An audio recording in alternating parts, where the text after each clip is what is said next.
All right, we're live.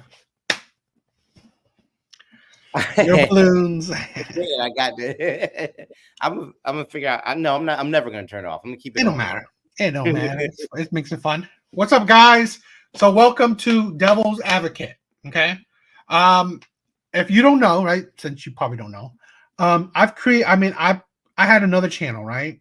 It was supposed to be for whatever, but I figured I want to pretty much, at least for right now, right? Where my channel, my main channel, is growing. I want to put any lives I do on this other channel. So I named this other channel Devil's Advocate Live Stream. So any kind of live streams I do, I'm gonna put it on this channel. Then I'm just gonna cut it up or just repost it on the main channel. So that's what I'm going to do with that. So is there anything other news besides that one that you talked about before? I'm thinking real hard on it. There was that. There is. Maybe we could talk about MCU a little bit. Oh, God damn it! You do it. Okay, so here's the thing. Here's you did it. You did it. Okay, so here's kind of the structure of today's show. All right, let's go. We're going to. I like to talk about men and women dynamic, right? Dating and all that whatnot. So the first few minutes or whatever, how long it'd be, I have a clip. We're going to talk about that. It's just a short clip. We're going to talk about it and just go back and forth for a little bit. But then the main part of the show and the title of this episode, reacting to the downfall of the MCU. Okay. All right. Okay. So that might, who knows, right? We'll see how that goes. That might be the big chunk of this whole episode. Right? Okay. All right. But again, I always want you to know, right? Especially the Devil's Advocate, but the whole channel, right? I talk about what I want to talk about. That's it. A lot of times, what I want to talk about is men and women dynamic, but I talk about anything that interests me or that's on my mind. I talk about race. I talk about geeky stuff like the MCU, but those all kind of it just interests me. So whatever that happens, I'm interested in, and I talk about that, right? So I think that's going to be a fun conversation. But did you watch it? The Marvels? Yeah. Yeah. You did? I just saw it this weekend. Okay. I'll get your thoughts on it when we go to that part. So I'll talk about that one. Okay. I didn't watch it. Okay. But look, by the box office, a lot of people did. So. Yeah. All right. Okay, so let's get started, right? Mm-hmm. I have this first clip that I want to show. Just gets the ball rolling, the blood flowing. So, we're doing that. I'm pretty sure I'm pretty sure you know who this guy is, right? I forgot his name. Jemma. Yeah, his name is weird. But yeah, kind of a R&B rapper, singer, whatever. Yeah. He hasn't been that influential or that big. Not super popular, but okay. Classic man. He talks about something about him being the bad boy, the player. Okay. So again, this is a woman's reaction that we've talked about in the past. Okay. So I figured, well, her take and whatever I wanted to talk about. Let's start with the first clip. Let's do it. I robbed some women of their baby making years, dragging them along. They built me up. Look at me now. And look at them. I remember different quotes I said, just really manipulative things to say, no one's gonna love you the way I do. My God, I'm ashamed of it. And that's what makes me angry when I see my brothers do that. We can't do that to the women that have done so much for us to even exist. And I saw myself for the first time. All the things I'm saying now, horror. Bit by bit, I stripped myself of my former self. And I swore that the next relationship that I would get in, I would work as hard at love as I work in my career. Would we skip? Well, you know this face. Did you understand what he said? I did hear all of it. Okay, so I mean, you guys may not have either. So he's basically saying, okay, let me give the gist of it. Mm-hmm. He's like the playboy, the bad boy, right? The player, the bad boy, saying that I've treated women wrong or robbed women of their baby making years, essentially, like, you know, played with women, you know, charmed women and shit like that. And saying that he regrets it, and then he regrets and he feels bad that he sees other men doing it. Here's my gist of that is that no duh, right? I would say this. This is the problem with, let's say this. This is the problem with women and probably people will be on my asses. Why is the problem with women? Because this is the thing where you don't understand that men tell you this shit. Men tell you, oh, that's the playboy. That's the bad boy. That man is going to charm you. That man is going to cheat on you. That man is going to play you. Like, just let's say this hypothetically. Or, no, let's say this scenario. How many men have talked about Derek Jackson? Many men. Derek Jackson, right? Yeah. Oh, yeah. Yeah. Uh-huh. Yeah. How many men will tell you, and I've said it to women, the athletes, the rappers, the entertainers, the musicians, men say, don't date them. Like, I've literally talked to a college girl who said, oh, my boyfriend is a sports athlete and all that shit. My boyfriend is a basketball player. Awesome that you got a man that's like, you know, shit like that. But let me forewarn you, those are men that have a high propensity. It's not like 100%, but they have a high propensity of cheating, of playing you. It is common knowledge. Okay? Common knowledge. I don't know. I forgot. Gina, whatever. The singer or the entertainer, the musician. I would say any woman going to like, no, duh, that's what he's going to do to you. Seriously? Like, let's say, even, let's cut out if he was a musician anyway. The man is decently good looking, right? I would say, no, duh. Again, it's not an automatic. It's not 100%. But you should not be surprised. Men have said this before. Sadly, okay, at least this is a good amount. The more options a man have, the higher likelihood of him, you know, what is it?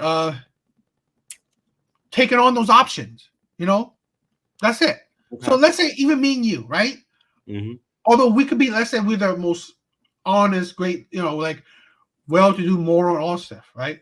But even the greatest man, if there's women constantly like wanting to be with you, like on your door, knocking on your door, one's just like, oh, yo ass, and like, I want to be with you. I want to be with him. I want to be with you. What you reject one girl, another girl wants you. Like that thing, like men are not gods, right? Men are not like men can be simple creatures. So yeah, no duh. If men have options, there's a higher likelihood of him, you know, taking on those options. So that's what a lot of men have told people. A lot of men have said it to women. So no duh that, okay, he's like players, bad boys don't come out of thin air, right? That has like that ideology, that, you know, that those words, those archetypes have been around for forever. So yeah, that's nothing new. But the issue is that women entertain that. Okay? You think about this. Here's a man that, again, he's the playboy, the bad boy type. But if no women entertained him, if no woman wanted to be with him, then what would you say? He would not be that. He would not be the bad boy, the player. He would not have the chance. But what's the difference? What's the issue? Women entertain those men. Women go after athletes. Women go after rappers, after musicians, entertainers. Women love that. And women, I believe women are not that stupid. They know these men have options. These men would, have a high chance of cheating on you. So really, okay, I mean, the likelihood of like, let's say a plumber, a garbage man cheating on you isn't. I mean, it's not impossible, but it ain't that high. It ain't the same level as like a rapper. So, you pick and choose your poison. What's your thoughts? It works the other way around too, doesn't it? How so? Don't guys go for the most attractive woman? Right? Like, and let's just keep it at attraction. We love a beautiful lady, right? Guys fall over themselves to get to a beautiful woman. So a beautiful woman has options. Yeah. True. Then we get upset when they cheat, right? And it's like, well, but they had all these options.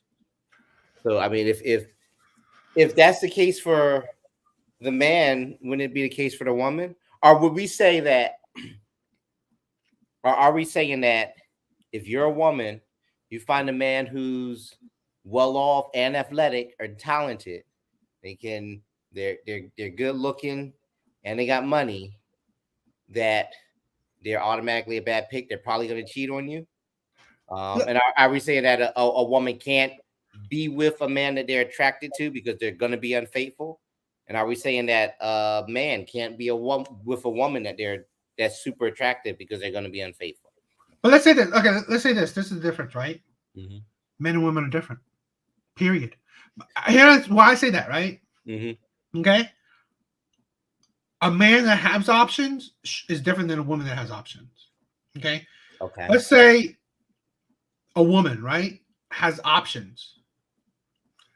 Most men that have options, they're not choosing women in hopes to marry her, in hopes to have a relationship with her. Most men, at least men that have options, okay? Men that have options, they're not choosing like that. Okay? They're not. While women, let's say they're women, right? If a woman has a lot of options, two things. If she's just choosing a man, I just want to hook up with them, then I think that's a red flag. Because in all honesty, that's not really a woman kind of mentality, because when it comes to sex with women, they have a deeper connection, okay, with a man. It's chemically, it's the science. There's no denying it, because women release a chemical hormone when they have sex with a man that makes them like bond with a man better or more. Okay. So it is a red flag that a woman could like, oh, I'm going to sleep with you, then I'm going to leave you. I'm going to sleep with this man, I'm going to leave him. I'm going to sleep with this man.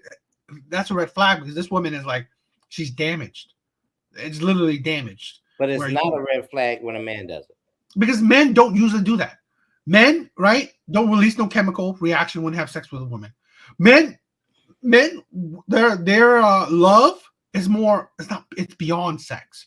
So it's how a woman treats him. How it's more like, this is the thing, right? A lot of at least men nowadays, they're saying that men love women truly, okay, while women love a man conditionally. Because men, it's not just the sex that men will fall in love with a woman. Okay, men will fall in love with her because how she treats him. How it's just more levels to it.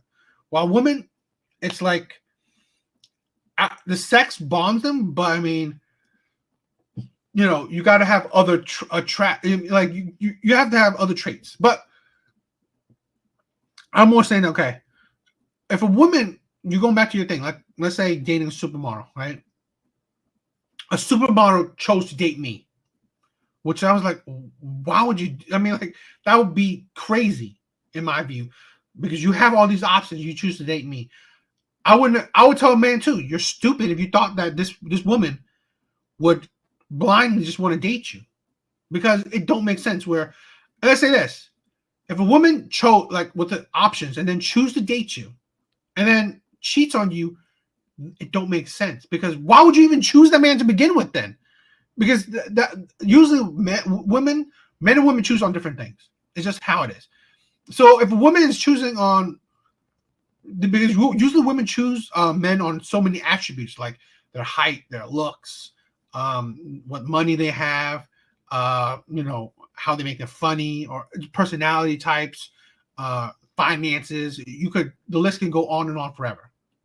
So if she chose you, you must have, check off some of those lists for her. So then it'd be crazy that now she all of a sudden. But my thing is like, okay, I said don't be surprised, because there will always be a man that checks more on that list. That's just how it is. So I wouldn't say that. Okay, yeah, it's probably the same thing on the other side, but it's a little bit. I see it's a little bit different in the sense that men can choose on the basic things. Usually, men have two categories, right? Where he thinks that this is women's just for fun, and this woman's for serious. I believe the musician Jahid, I forgot his name is weird. Jadema. Just chose women based on for fun. That's it. So it's weird that if a woman chose a man just for fun, that, in my opinion, she's mentally damaged. I mean, that's just it. All right. I think it's as big a red flag, no matter the gender.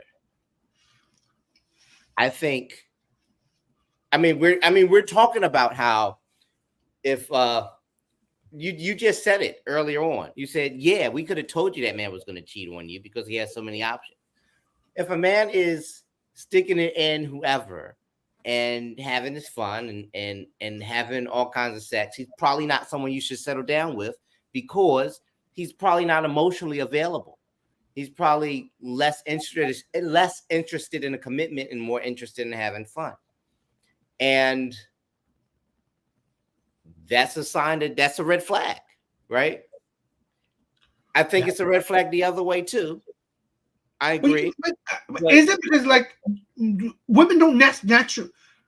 Maybe maybe today it's different, right? But women, at least back in our day, don't naturally. Oh, I'm just having fun with a whole bunch of men. I think people like sex, and women do that all the time. And I just don't know if we should judge them worse than you judge a man. People do that, and I don't think it's okay, but I do think it's common both ways. Lori Harvey, and we give her so much grief because she done ran through the top tier men. And she keep going. I'll tell you this, like the next man that dates her, I was like, are you crazy? Yeah. You know this woman's a red flag, right? I mean, yes, I do agree with you, right?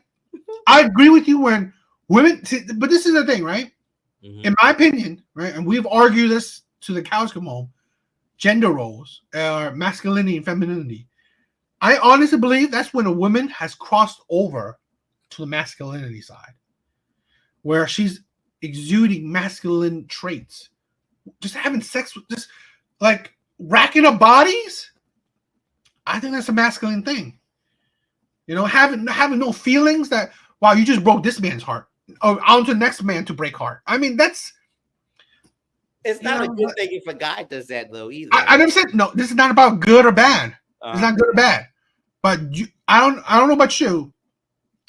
Being like I do like science and proof and shit like that. It is, biologically sound that men are made to spread their seeds. Men are made to, like just shoot out. Okay, men are made to just, have more than just one. It's just how it is, right? But biologically, yeah. Socially, we've changed it. I agree. I mean that I do see that socially we changed it, but biologically we do. So when women can't mentally change their kind of programming or whatever their nature, and then just go with so many different men. Yeah, I agree with you. Then yeah, that's no different than a man, because now you're just a man. Now you're like a man. So I don't know. I think, and we always come around to this a little bit, especially when we talk about gender. I have a religious background. Mm. So I don't think that men are made to have more than one. I think men have, and it's been for the worse, not the better. right? At least biblically, for a time, polygamy was allowed. There were examples of people in the Bible who had more than one wife and they had concubines. And also, it did not turn out good for them. They had trouble. They had all kinds of trouble because God made Adam and Eve and just gave Adam Eve, right? Like, he didn't But give that got in trouble too. So I mean, like well, you can name troubles. I mean, like you can name troubles all around. they both made big mistakes. But if you got one, and if one is hard enough, and one is enough, You know what? I agree with you there. I do agree with you there. No, I mean I agree with you there. I'm not saying that. You know what? Where we are men like linked, where we understand each other. Yeah. Where I'm not asking for tons of women because Right. I have a hard time with one. Yeah. Right. I mean, I do agree.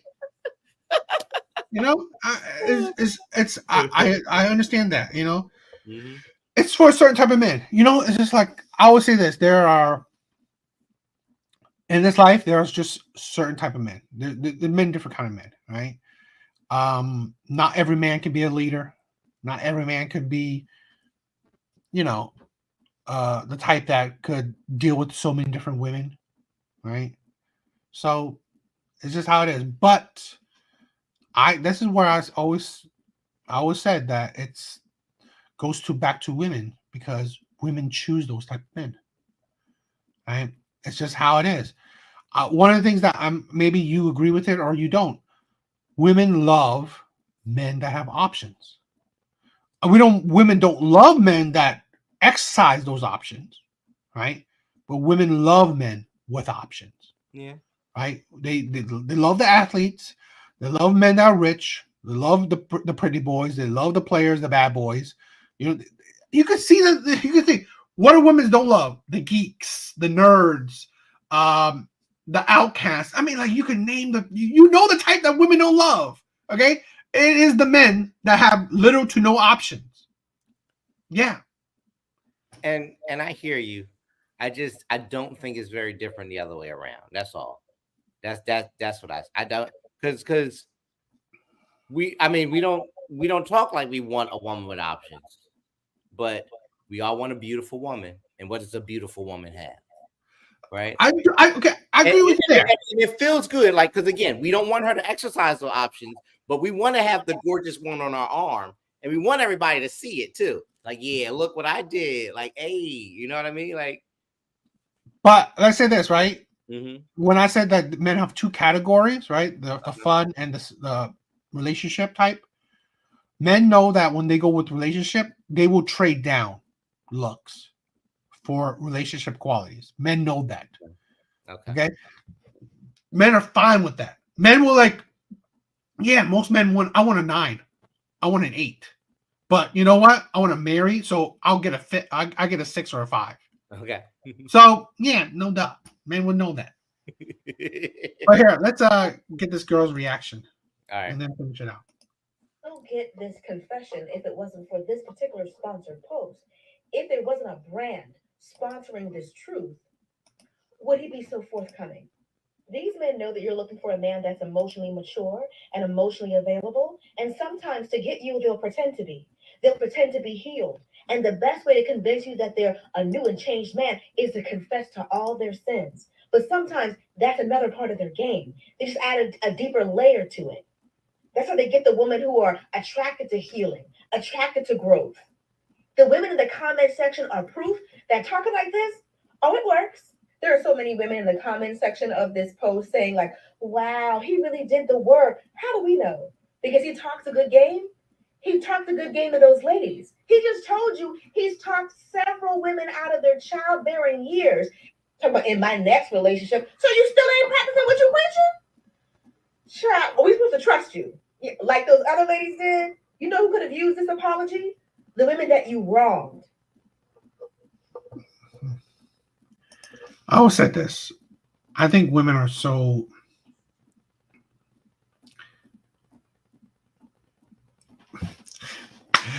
okay. I don't want to seem like I'm attacking your friend, but this is the thing. It's that attitude, right? It's that attitude. It's like that chip on your shoulder. It's that aggressiveness. It's tiring. It's annoying. Okay. Did he? I mean, like, this is the thing, right? I always say this, right? Let's say, people in bad relationship, toxic relationship, terrible relationship, shit like that. Did the man really wrong you? Are you a child?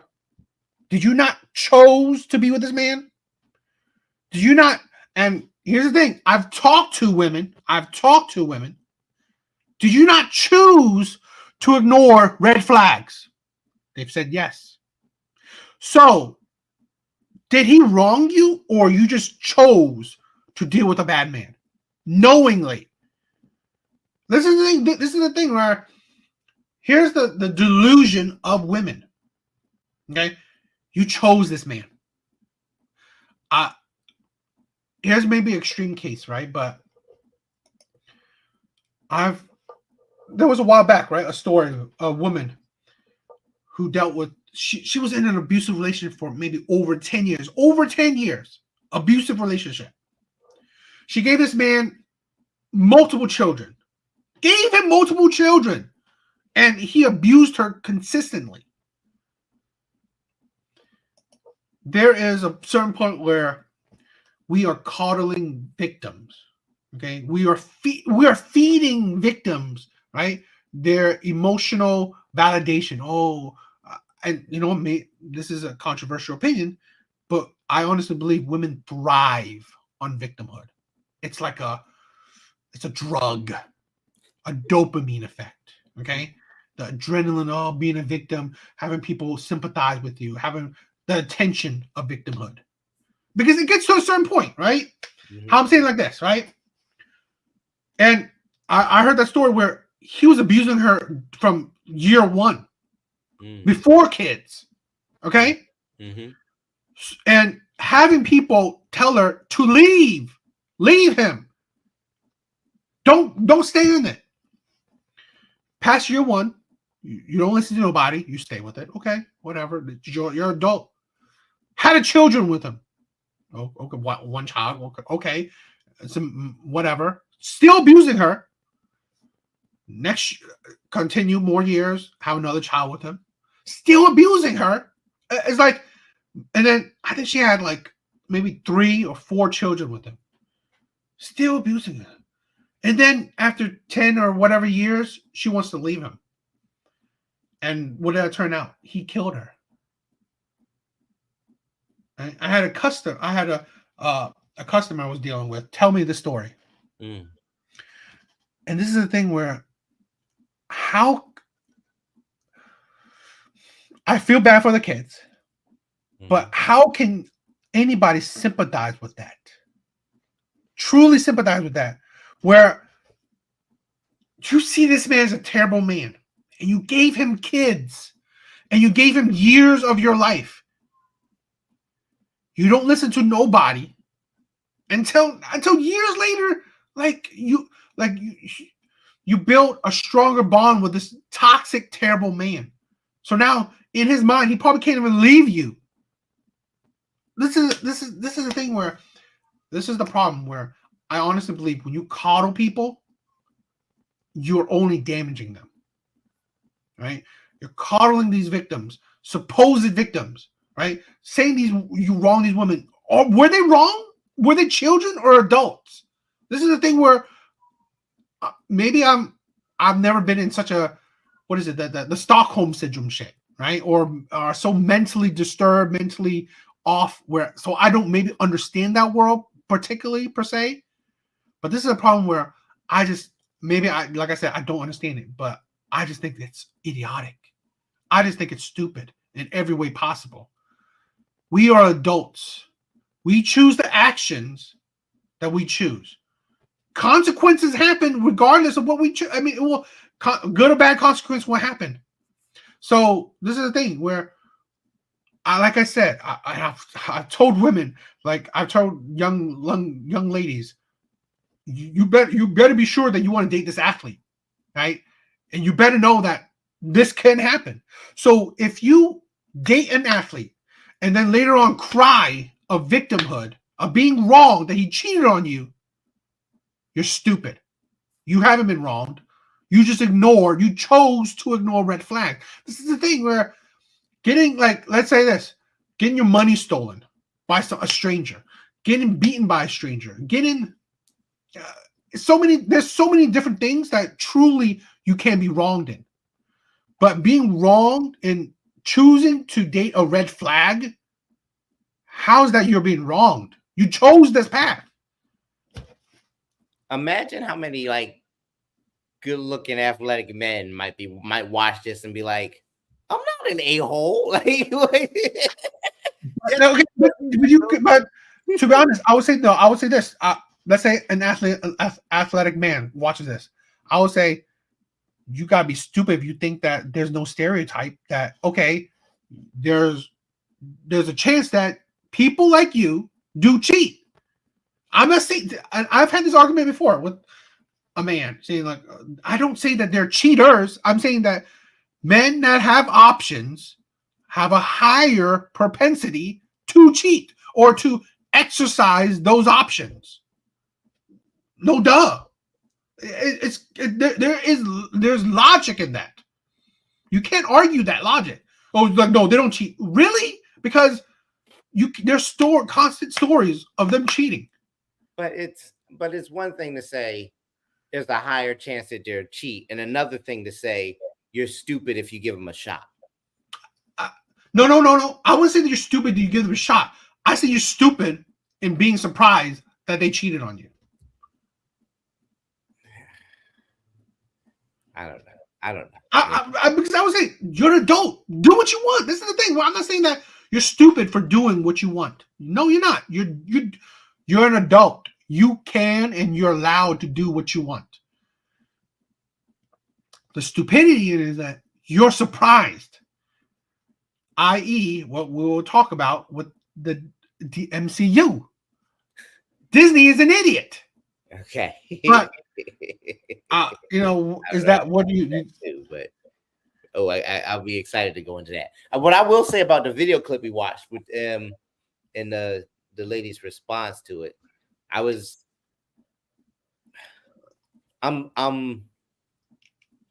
sad that that's her outlook on the video. I'm sad that she would look at it and so pessimistically. Like she like her response automatically assumed that this man who was making confession was a liar. You know what I mean? And it was BS. Here's something that we've talked about, or I've said to you before, right? And I've said that in many of my videos. As a woman gets older, she only gets more experience. And as you gain more experience in life, right? Your trauma levels, right? Your trauma, it will either stay the same at best case scenario, the trauma level stays the same, or will it increase? Your trauma levels will never decrease, right? You don't get less trauma. It's either you get no trauma or you get more. So, and I've said before, as women age, the older they are, the more of a red flag they are. Because, again, you get more traumatic. You get more trauma. You get more jadedness. You get more attitude, more aggression. It just affects you. Women don't truly heal like they supposedly say that they do. They don't. Right? Wow, it's such a sweeping generalization. Okay, I would say this, right? Yeah.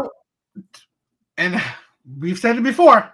My generalization, I've always said, I'm going to say it where I believe the majority of women are like that. I'm not saying all women, but I honestly believe majority of women are like that. And I'm saying like my analysis of red flag how as women get older, that's all women. Because and it's a fact, because as you get older, you will only experience more things. That's common knowledge. There's no lie in that. And as you like I said, the hope is that you don't experience more trauma. But to think that you experience less trauma is ridiculous. You don't. There's no such thing. Well, yeah, but I believe that all people, men and women, have the ability to process and learn from it and heal from it, to handle it. I I I don't believe women do. Remember we oh my god, we had a please check out Uh-huh. our older videos. We had a crazy debate on this. I've told you, right? I think we had- Experience for men is Uh-huh. more valuable than experience for women is. Like I said, I remember you men saying, go through trauma. It's important to build your character, right? Again, it makes you stronger. Women, you don't need a woman to be stronger. You need her to stay as less traumatic as possible. I don't know. I feel I won't. We don't have to have this whole conversation now, but I feel like when you say, all right, when you say it's good for men because it builds character, it makes them stronger. When you say stronger in that sense, that's a different definition than when you turn around and say you don't need women to be stronger. Now you've changed the definition of the word. Stronger doesn't necessarily mean more muscles. It doesn't necessarily mean more attitude. No, you're right. It means an ability to process and handle more. That's all that means. So handling more for me might be I don't know. It might be learn to be more forceful and more upfront about what I think or how I feel or what I need. And then for someone else, stronger might be being able to handle a disappointment or trauma without letting it destroy me or turn me into a pessimist or make me depressed. You know what I mean? Without tearing down my outlook on life, which doesn't mean I'm gonna go around treating everybody less than because I'm stronger than them. It means I'll keep a positive disposition despite disappointment because I'm strong enough to handle disappointment. Here's the thing. That's I different. agree with you. I agree. The issue is that women don't need to do that. Okay. This is the thing, right? Let's say this, right? I agree with you, right? Strength is like that, Yeah. right? Strength is at multiple levels. But the thing is like this, right? Men and women are different. I mean, it's like that's just how the world is. You don't need a woman that's been through the death of her child, the death of her mother, I don't know, losing a job. You don't need a woman to gain all these like dozens of breakups, all these things. You don't need a woman to do that. I'm just saying that, right? Men don't need a woman to gain this kind of strength. We don't. Okay. And it don't benefit a woman. It don't, because it makes her more grizzled. Just like the things you said, the aggressiveness or it makes a man what I honestly believe and what other men believe too, into a man. It makes a man into a man. What it does to a woman, it makes a woman into a man. That's the thing. That strength is not needed, because they've always said a man should be the woman's rock, should be the woman's support. So really, she doesn't need that. While a man, sad as it is, the double standard it is, doesn't necessarily have the same kind of support from a woman. So he doesn't need his woman to be his rock. He needs his woman to be his peace, but not his rock. Because a man's supposed to be that strength of that relationship. So, women nowadays, yes, they have that strength. They do. Because they've been through more shit. But men don't need women to do that. And actually, it's been a detriment to women and to men in the whole relationship dynamics. Because it makes women more aggressive, more harder to deal with. It's just how it is. I don't know that that's fair. Life isn't fair, my brother. You're too kind. You're too kind. We should really dive into that later on, because I'm gonna formulate some thoughts so we should dive into that. But yeah, we've all, like I said, you guys. That's what I'm saying. You guys should check out other episodes, because we're constantly talking about these kind of things, and I think they're fun, decent conversations to have. But so let's get into the bulk. I would believe the bulk of the episode: the destruction or the downfall of the MCU. So you obviously you said you have watched the Marvels. What is your thoughts? I enjoyed it. I thought it was a good movie. Okay. Yeah. I don't think it was like the best MCU's ever made. Not even close, but I think it was better than a lot of stuff that's come out recently. What out of the the movies that MCU has dropped this maybe this year or like last year or whatever, what movies you think this one is better than? I place it mid-tier. But what movies recently, like, do you think it's better than Ant-Man? Yes, I think it's better than Ant-Man. They're very close though, but I think it's better than Ant-Man. I think it's better than the last Doctor Strange movie that came out. Really? The multiverse? Yeah, I think it's better. I loved it. I don't see that's what I've heard that too, and I don't understand why. I enjoy Multiverse of Madness, but we watched it together. Yeah. But we also talked about being a bit disappointed by it because it didn't live up to what its potential was, right? Yes. And you think that this movie, like my opinion is not based on if this movie is good or not. That's true. Okay. Because I haven't watched it, so I don't. I'm being that kind of. That's how I'm being fair. Where I'm not basing if this movie sucked or not. Mm-hmm. But did you felt like this movie? Because one of my gripes with the Multiverse of Madness, it felt so contained, right? I agree. That's yeah. the thing. Yeah. So did you felt that the Marvels was very expansive? It felt like it reached further. Because I don't know, from what I'm getting, the gist, it didn't. So it's not super expansive, but it's also not called Multiverse of Madness or the Marvels of Madness. I guess maybe you expected more. Yeah, so I mean, the purpose of this movie isn't to open up the. Let me be careful if I say that, because one, spoiler, and two, I do know the ending. I do know the end credit. Okay, all right, cool. So, but it takes a concept before you even get to the end credits, right? It takes a core concept, and it does a lot with that concept. A good concept. I can talk about that because it's in the trailer. 3 heroes become connected in such a way that when they use their powers, they switch places, which is like just a cool idea. And when you see it in action, what they do with it is kind of awesome. It leads to like some awesome set pieces, awesome fights. It leads to a really cool team up with 3 heroes who have to learn to work together, who are used to working alone, who have to learn to work together to use their attributes in different ways and to time it, like literally, because if you're fighting 3 different enemies at the same time and you're in 3 different places, you use your powers to attack one, and when you go to attack them, you're in front of another enemy. Like it's wild, but they didn't. But they take advantage of that. They say, here's all the different things we can do with this idea.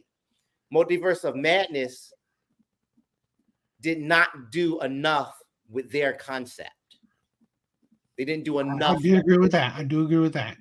So that's why I would definitely put Marvels over Doctor Strange. I would put Marvels over Ant-Man because I just think Ant-Man had Marvels was hokey and a little bit awkward in some places too. But I think Ant-Man had a little bit more. It was more hokey and awkward, and in some places it did. I don't think it did enough with its idea. You know what? I think that's the model of Marvel movie right now. You're touching on it, where the core thing is it just doesn't feel like enough. It's not enough, or it just didn't feel like it's doing much. No, I agree. As far as being expansive, it's not the first to try, but I think this is the first movie to kind of get it right. It took 3 heroes from 3 different franchises inside the multiverse and put them together, right? We were talking about how, hey, the TV shows don't have enough impact on the movies, which don't have enough impact on the next movies. This movie took a series over here and a series over here and a prequel movie and made them all have direct impact on each other. And so it felt more satisfying. And then the end, really pushes the story forward in an interesting way. So I liked it. That's all. Yeah, I think I honestly think I've said this in the Doctor Strange movie, where yes, they put Wanda in it, but I think because she's coming off the TV, it didn't help propel her, right? The movies were bigger. Movies are bigger, period. Yeah. So I always felt like they needed more people, right? Multiverse. I mean, they should have more people. So that was a problem. I felt Spider-Man did better because they had Doctor Strange in it, because he came off the movie. Plus, they had the gimmick of all the heroes. That was amazing. That was awesome. That's what they need. That's what they needed to do with Doctor Strange, right? Yes. Or absolutely. They should have expanded on the part where he was in the other universe. That should have been more expansive. But regardless, I think that's a big flaw of Marvel movies right now. Now, another big flaw, which is the Marvels. Here's my thing, right? Again, I'm not basing this off of if the movie's good or bad. That's not what I'm basing off of. I'm basing off of this movie's stupid. I did a video on this, right? I did a video on this before the Marvels came out. There was a creator talking about this movie before this movie was coming out had the potential to be the worst Marvel movie ever, the worst superhero movie ever, and we'll talk about it. It is.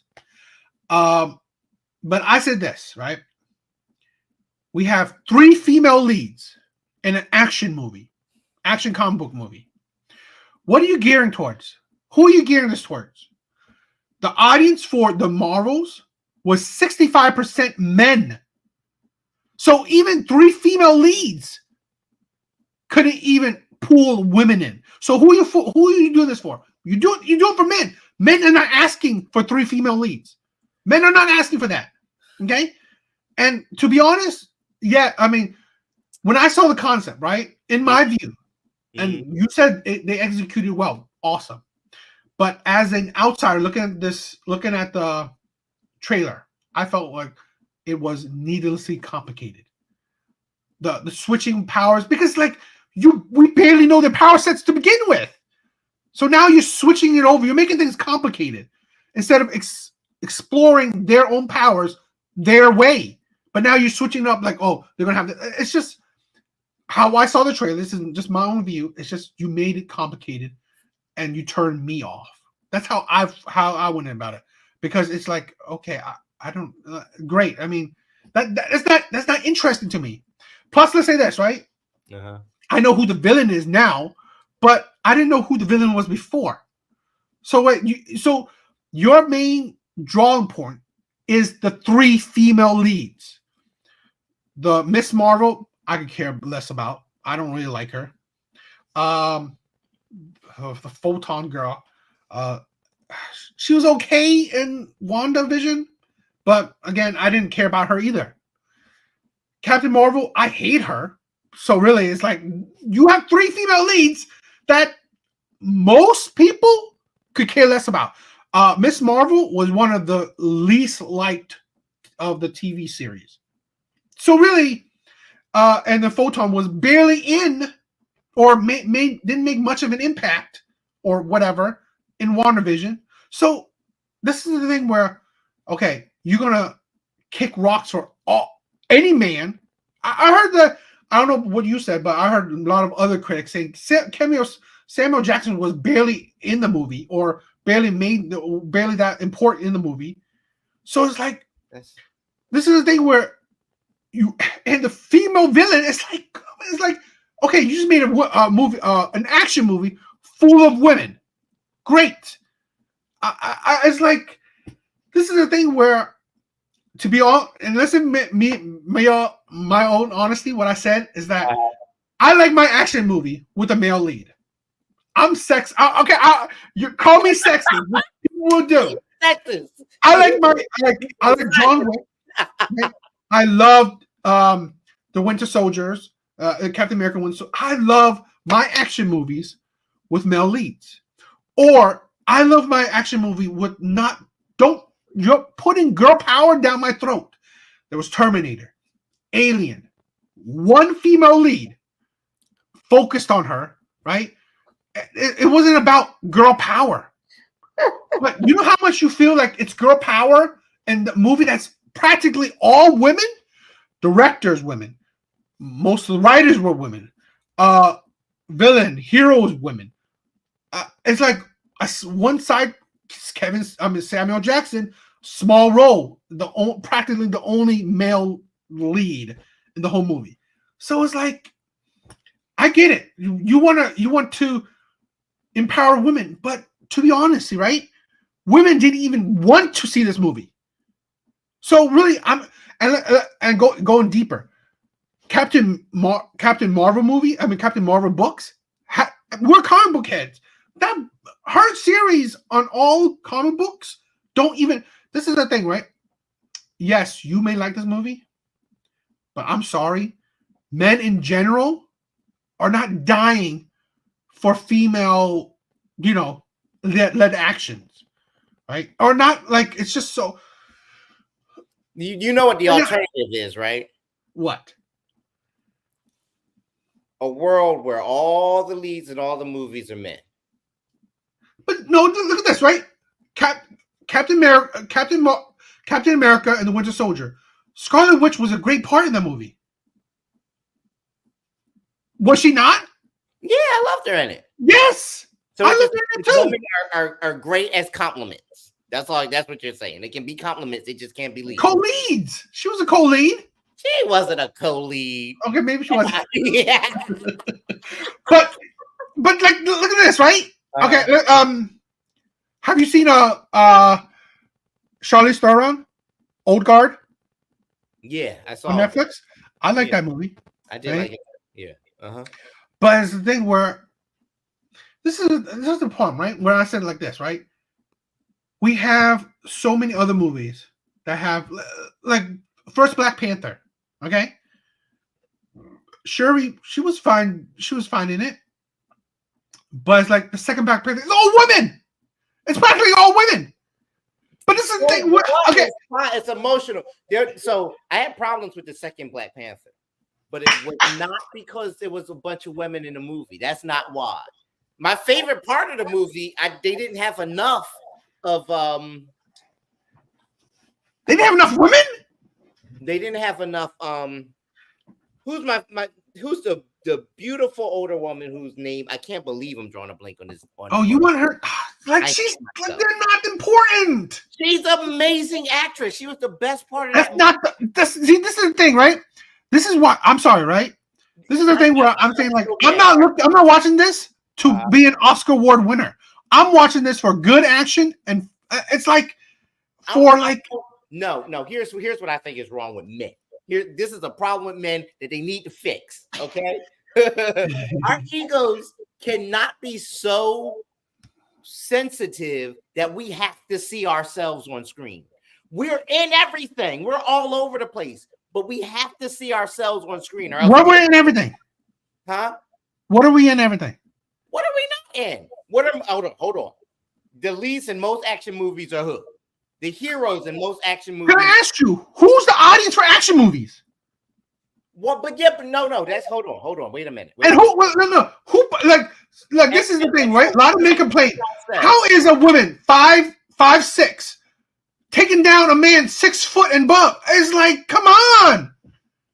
Hold on. I got, first of all, funny story, and I think you were there for that. I got flipped by a 4 foot woman back in Temple. I'm sorry, Addison. You getting flipped is like, okay. I mean, it's like, you're not. Seriously, man, a child would flip you. I'm just saying, like, listen. It's not. Hold on. I'm gonna run down great movies with female leads, right? Classics. Alien, you already said it. Terminator, right? Silence of the Lambs. Atomic Blonde. There's so many more. Jackie Brown. That's a Tarantino movie. Pam Grier's excellent in that. Pam Grier made a whole career being the lead. Kill Bill was amazing. An action heroic lead, exactly. Kill Bill, right? That whole franchise. There's many more. But this is different, right? The things you said, right? Uh-huh. Being a woman wasn't shoved down our throat. So women power wasn't shoved down our throat. So I'll admit that first Captain Marvel movie did a lot of that, and the second one did too. No, it didn't. No, it didn't. It just showed a lot of women on screen. Okay, what was a great scene with a man? Huh? It's not about what's a great scene with a man. I don't need a great scene with a man. I need a good story with the characters. I don't need that. I heard the story was shitty. Well, that's wrong. You heard it from a bunch of incels who didn't go to see the movie. They just wanted to tank it before it came out. That's most of the reviews online. They haven't seen. Okay, perfect. You know what? No, this is the thing where you said, right? Bruised because they're not on screen. But you guys, this is the thing where you said, right? This is great. This is a great thing you said. Okay, how you talking about the critics? We said this before, where the loudest voice could be the smallest. Okay. This movie won't even break 100 million.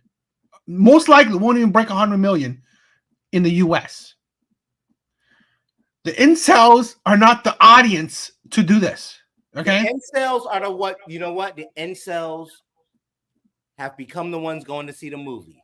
They're the same. The incels are Star Wars fans now, right? Star Wars fans, so many Star Wars fans became incels. But they're not the ones to make up the money like that. Yes, they do. They do watch the movies, but you got it. This is the thing, right? This is not gearing towards a larger audience. I told you this, right? I'm not no incel, but this movie did nothing to captivate me. Nothing. I looked at the trailer. Nothing about it really called to me. It was like, I didn't see any action scenes in the trailer that really like, okay, wow, that was amazing. Okay. I could name Captain Marvel and the Winter Soldier. I saw action scenes in the trailer that was amazing. Okay. I get it. This movie was full-blown special effects. That's nice and all.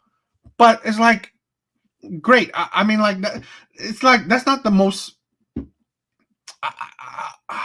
I'm not crazy about so much special effects that could drown you. Okay, and that's probably why this movie's taking a lot, because it spent so much money on special effects. But all right, so let me just explain to you. I saw this movie. I saw it, right? The movie features women as the main characters. Granted, the movie is not showing it's not like doing what they did in Endgame, where they're teaming all the women up and saying the girls got it. It's not women team. It's just no, because what they did in Endgame shoved it down our throats because it was like a commercial for girl power. But there was Captain Marvel. The Marvels is just women on screen, but the best movies featuring women don't make it a big deal that they're women. It just tells a story, and these are the characters in the story. You see what I'm saying? They weren't shouting, "We're better than men." The whole movie, or at all in the movie. They were just people in a story, and they just happened to be women. No, see, but I honestly believe you're not seeing the subtext, right? Let's say this, right? Bullshit, because it's bullshit. It's BS. It's not. It's such BS. It's such BS. Guys are mad that they aren't on screen in a movie. That's why, and they chose this to tank. Now, here's what I think is really wrong with Marvel. Here's what I think Marvel really went wrong, because they did the same thing with Star Wars. Lazy storytelling, right? You do it enough, people don't want to see the next thing. And in Star Wars, it's unfortunate because, I mean, they gave the black woman in Obi-Wan a lot of grief, and that was racist. But Obi-Wan wasn't that good of a series. And like the 2 series leading up to Obi-Wan wasn't that good. So the next series that came out after Obi-Wan, Andor, was a friggin' masterpiece. But it got poor ratings. Not because it was bad, and not because it featured a Latino lead, which had nothing to do with anything, because they don't even know what Latinos are in Star Wars. You know what I mean? It was brilliantly written. It was brilliantly directed. Every episode was captivating. They had awesome guest stars in it. Like every episode, it was great. But people didn't watch it because they had seen everything leading up to it and they stopped being interested in Star Wars. Okay, I can agree with that. Meanwhile, the small voice, the incels, were online blaming women for it all. But whatever, that's beside. I didn't hear no criticism of it, so I don't know. But then with Marvel, a lot of like lackadaisical or subpar storytelling. I can agree. Keeps you from being interested in the next thing. Now, I happen to think I don't think it's the best thing they've ever done, but I like the Marvels and I love Loki. But I do like Loki. So I feel like Marvel storytelling is starting to pick up a little bit. There's a chance they could get better, but a lot of people have lost interest because they've tanked like 3 or 4 series and movies in a row that people aren't really interested in the next thing anymore. They sort of give up. So I think that's the real problem. Okay, no, I mean, I don't disagree. I don't disagree with what you said, right? You definitely. I mean, like I've seen the other, Marvel movies, and yes, the storytelling could be monstrously improved. And you know what? I don't disagree that probably like that is a big factor with the Marvels. I do agree with that. Yeah. But I can't see the fact that, okay, it's not. This is the thing, right? It's funny. It's funny that, right? You said that, oh, men are so egotistical because they want to see themselves in everything. Remember that word. Remember that whole phrase. Because it's funny to say that in the year of diversity, in the year of representation. It's so funny It's not that if men want to see themselves on the silver screen, it's egotistical. But let's change the Little Mermaid. I'm gonna show you something else too in a little bit. Let's change this person to a woman. Let's change this person to a black girl. Let's change this person to this. Let's change this and that. It's representation. It's representation that. It's representation out of the yin yang. With you, I completely disagree. Really? Yeah. Okay. Educate me. Because all right, it's a difference here. All right, you got 2 kids, and you always give one a cookie.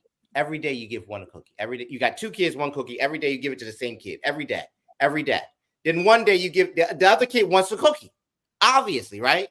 So one day you give it to the other kid, and the kid who gets the cookie every day complains that they didn't get it today. They've gotten it for 3 weeks straight, and so this 3 weeks and 1 day in, you give the cookie to the other kid, and the kid who's gotten it for 3 weeks straight throws a fit. Is that and it's a problem with the other kid because he wanted a cookie? No, fuck that first kid. He's a spoiled brat. For years and years and years, all our heroes, all our Oscar winners, all our storytellers, white men, right? So in the year of diversity, and they don't do it right all the time, it's imperfect because they're just finally getting around to even trying it. They finally decided, hey, maybe we should try to represent other people on screen. And now it's a big deal. And everybody's like, oh my God, it's so wrong. And they want to diversify everything, and they're just ruining Hollywood. It's about time they tried. See, this is the thing, right? No, this is where I said this is ridiculous, right? Hell, you know what? Maybe your thought pattern is right. 1960s, 1950s, even 1970s, maybe even 1980s. But we've had so many movies with black leads, with diverse casts, right? All these things. They are making it a point to, let's say this, right? James Bond. How much people talk about, let's change it to either a black man or a black woman or a gay whatever. Okay? Why? So it's great, right? Okay, let's say this, right? Your whole thing. Your whole analogy about the spoiled kid. Okay. Now you're trying to give it to the kid who never gotten it. So you take every cookie from the kid who got all the cookies, give it to the kid who didn't. So now the spoiled, supposedly terrible spoiled kid who constantly getting something, you're not giving him nothing now. He's like, oh, we have to make this right to the other kid. So let's give it all to that kid. That is so this is the thing where what we're doing, right, is now I'm gonna hurt you to make it right for this other person. That's what they're doing. I think that's happening. Right? Because look at this, right? I can say this, right? How I'm saying this. Again, you are a part of the audience, the ticket buying audience or whatever, right? Sad part, you're not the only person. We've seen it in comic books. You can name female leads in comic books. There's not many, but it's the thing at the end of the day, right? I'm sorry, little boys wants to play with G.I. Joes, not Barbies. Little girls want to play with Barbies, not G.I. Joe. Okay? Again, okay, I'm not saying that, okay, hell, would I want to see an Asian lead and thing? I guess I would. I mean, I wouldn't, but this maybe me and you are a little bit different in the sense that I'm not hung up on skin color like that. Growing up, Arnold, Stallone, Van Damme, I can name all these white men. I didn't think, oh my God, I love Jackie Chan, I love Bruce Lee, right? But when I grew up, right, watching Terminator, watching Predator, I just said, oh my God, I wish that was an Asian man. Maybe you growing up wish that was a black man, but to be honest, I just thought that was a good ass movie. That's it. That's all in my mind. That's all I'm thinking about. So this is the thing where maybe this is the thing, right? I have so many audience thinking about, oh, why are you butting yourself in the black culture, all this shit? Why? Because I don't see it as that. I don't see it as black, Asian, white, all this shit. Again, yes, you can't help seeing color, but to me, I see it deeper as people. Okay, I saw Predator as like, that's a badass movie. I didn't see like, man, I wish that lead was a black man, or I wish that lead was an Asian man for me to love that movie. No, it wouldn't. I mean, would it have been better? I don't know. I don't think so, because what Asian lead would have been to the level of Arnold? I didn't think anybody. So my thing is like, this is my thing, right? Would I have wanted, right, Captain Marvel to take up Captain Marvel and the Winter Soldier, Captain America and the Winter Soldier? No, I wouldn't have. This is the thing. I'm not crying, or I don't care that Captain America is a white man, or Thor's white man, Iron Man's white man. I'm not bothered. I love those movies. This is the thing where, yes, I don't deny people who like representation, but it's in today's day and age, I think it's idiotic, because I can name so many good black movies, or name, good female lead movies. I could name them, but it's the things that, okay, there are movies out there. So let's say this, right? Yes, I'm the spoiled kid that loves John Wick, that loves all these action movies. I'm the spoiled kid. But it's like, I'm not asking John Wick to be an Asian man for me to love that movie. But this is the thing where I don't care about Ariel. I don't care about the Little Mermaid. But again, who was asking for Little Mermaid to be black? Instead of, let's say this, why not make, the Princess and the Frog movie? The one, the one that was New Orleans. Make her into an actual movie. This is the thing where I think this is what we're doing, right? We are punishing one group so we can satisfy the other group. Instead of, let's say this, making all groups happy. That's the thing where that's the problem. That's why I said, right? Honestly, right? We've seen so many movies like Captain. I mean, like we've seen so many movies that we don't have. Again, I'll go back to it. Captain America and the Winter Soldier. We didn't have women complaining about, there's not enough women in it. We didn't have men complaining about it. I honestly believe what would have helped the Marvels, right? And I'm not saying like, why not put some more? I mean, like, I'm not saying this is, yes, one of the biggest things you said was the storytelling. I honestly, hearing your argument, I think that was probably the biggest thing. I do agree with that. They're late. The Marvel's direction has been terrible, and I think that's what tanked it. But in my view, it didn't help. It didn't help the Marvels being in practically an all-female led movie. That didn't help it, right? Right. And honestly, in my honest opinion, that hurt it. I now agree with you more that what you said hurt it more.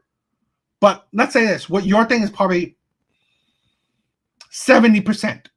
My thing probably was 20%, and something else maybe 10%. That's how I see it. Right? Okay.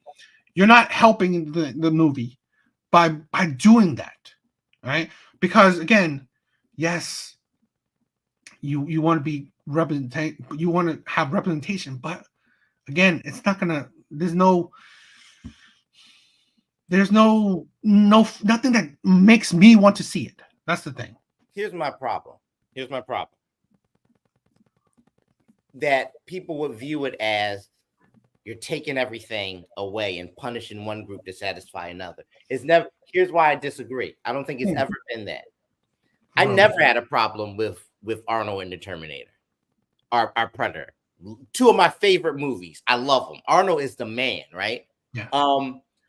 I never complained about that. I'm upset that suddenly when people look like me or when more women are on screen, the group that's always been represented is complaining, because I didn't complain when they were on screen. I wasn't like, man, they should make the Arnold. They should put a black character on there instead of Arnold. Predator had I know black man. Second Predator. I know. Yeah, Damn it. Exactly. Arnold Stallone. I didn't mind it either. But right. Who cares? Like, you know what I mean? Right? But my problem is why there's no shortage of white men on screen. That's not happening. Tom Cruise is still the lead in every Mission Impossible movie, right? Yeah. They just had this movie come out on Netflix. It's a blockbuster hit called The Killer. Michael Fassbender. I think this is the thing, right? No. Mm-hmm. You're missing the point. I honestly say I'm not talking about white men. I'm talking about a man. That's my thing. They're on screen. Who? No. I'm talking about. See this. No, this is the thing. I'm not watching. This is the thing, right? There was there was this idea, this kind of thought process, right? That movies are so expensive. So let's say back a couple years ago, right? They're saying that practically Marvel and Disney movies were pretty much the only movies that the audience go out to see. Like Marvel movies, they probably go like at least maybe one or two movies a year. And studios and whatever has estimated that's how much people even go out to see, one or two movies a year. And they say that it's usually Marvel or DC or Marvel or Disney movies. So this is the thing, right? Great. There's other movies. But the problem is that majority of people go to see Disney movies. And that's the movie that they only see. Okay? This is the thing, right? It's a vacuum. It's in a vacuum. That's it. That's how it is. Technically it is. Because the bulk of the money goes to Disney movies. So hypothetically, this was the only movie that a good population would have gone to see. But it didn't ring with that population. It didn't ring with people. And like I said, I take it back where I'm not saying that it's purely, because it's a woman thing that people didn't see it. Because I agree with you more on what you're saying. But I'm saying that definitely not a helper. It's not it's not a help factor. Because let's say this. Let's say me, the whole thing where I like action movies. I want my action movies either fine. If it was a female lead, it better be so captivating that it wanted me to see it, i.e., like Alien or Terminator shit. I would agree that if Captain Marvel were a better movie, if it were a more well-written movie, more people would be excited about the Marvels. Captain Marvel, I think the biggest problem with the first Captain Marvel movie was it wasn't well written. And I know nobody liked Brie Larson.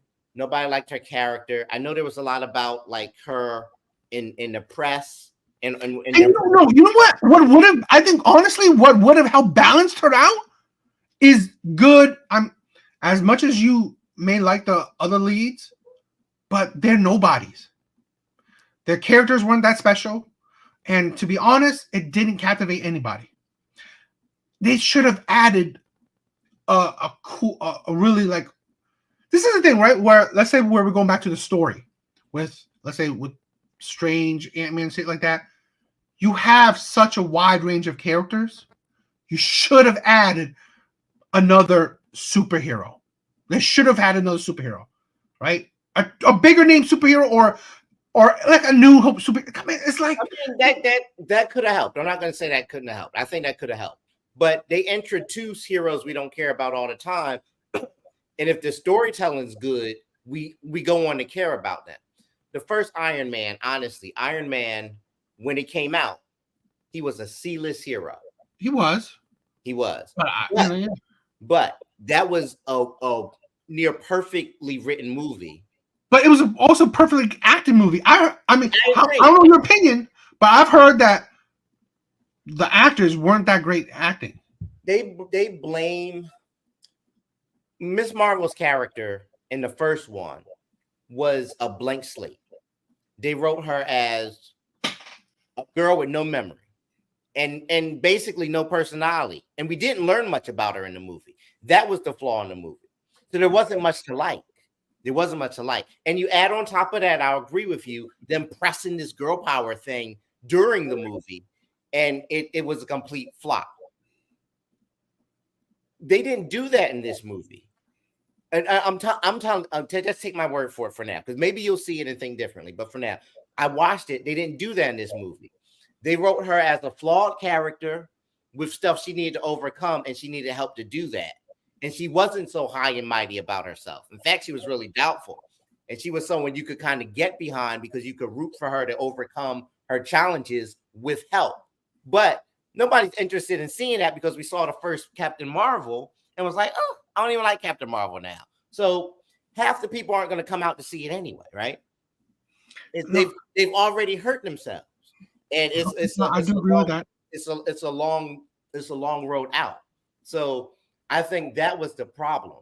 I don't think she's a bad actress. I won't even say that. I know she's not a bad actress. Brie Larson's an award-winning actress, but you got to give an actor something to do. You know what I mean? The best actor in the world, if you give him a bad script. You know, I was wondering. Let's play this a little bit, right? One, I hate the whole. I hate the thing award-winning actress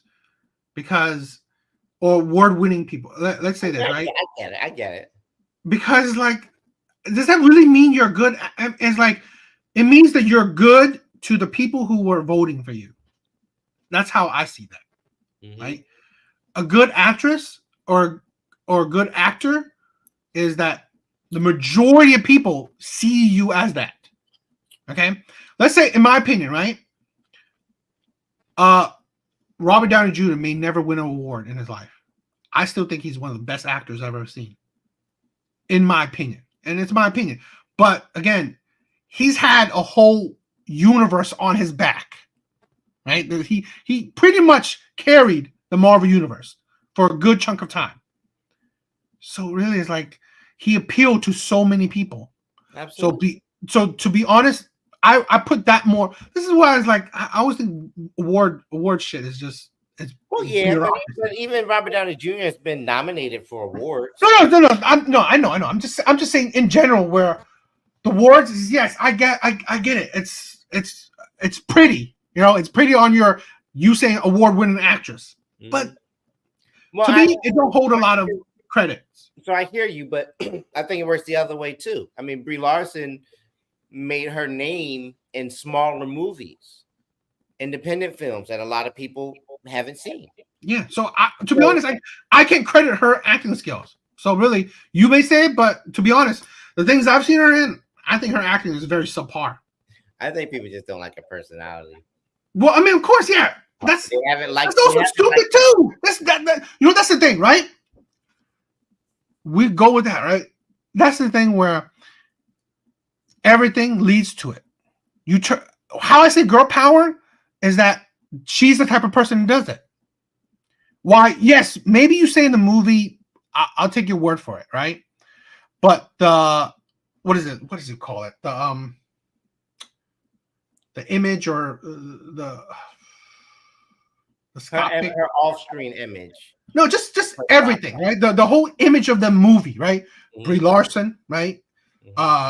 Three female leads, and then a female villain, and then like a small, practically cameo with Sam. It's just every all that, and then female writers. Like 70. He's not doing a lot. He's like, I get it. I'm not saying that. I'm just saying like, fine. The only practically supposedly male lead in the movie is like I mean, like that's what I'm saying. This is what I'm saying, right? You're alienating people. Where great. You're alienating men. Say it right. You're not alienating people. Well, that's it. You think that's right, but like I said, 65% was 65 the audience. 65% of the audience was male. So really, women weren't even seeing it. So actually, you're wrong. I guess. There's no guess. That's the actual statistics. Stupid. Huh? Stupid. I think a lot of men are stupid in this. I just told you, women didn't even watch it. That's fine, but all right. You can't blame. No, see, this is the thing, right? You do the exact same thing. Let's say this. You do the exact same thing that, let's say, the WNBA does. You blame your shit on men. Women didn't even go see it. Let's say this. I mean, I hear you. If you take away all the incel men, and you think women listen to incel men? They don't. So really, you're shitty by saying shit like that because women didn't even go support this movie. And that's the problem, right? That's the problem you think. I said it before. Who's the audience for this movie? Men. So really, if you're not, whatever you want to do, how you ever want to do it, if you're not captivating men, your primary audience, then you're doing it wrong. I don't care how you do it, right? Fine. Let's take away male lead or whatever. Still not captivating men. Only captivate them by putting men on screen. However you do it. Let's say this. Let's take it back. However you do it, you're not captivating men, right? Like I said, what your story or like what I'm saying. Yes, I think all this thing comes together and you're not captivating men. But the issue is you're not even captivating women. When you have a full female-led whatever movie, you're not even captivating women. So really, it's shitty when you blame men, but women are not even going to watch it. And women are not listening to men critics. So that's not how it works. So really, that's you're misogynistic. Okay. All right.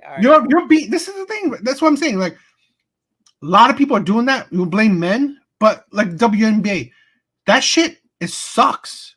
Women don't even support that shit. This is the thing, right? Like, and here's the thing where we talk about Brie Larson, where Brie Larson and what is the director's name? Nia DaCosta. She's blaming men. They are targeting men, right? Saying men are terrible, men are misogynistic. Great. Women weren't even watching this movie. So this is the thing where you do exact same thing as these women, but you don't. This is the thing, like a lot of the argument. If men didn't even go watch it, why weren't women watching it? So you want to alienate the men that would watch it, but you say you're crickets on the women that don't even bother to watch it. And yet, let's say this: the Barbie movie outperformed this movie by a mile, by hundreds of miles. Absolutely. What movie was that geared towards? Women.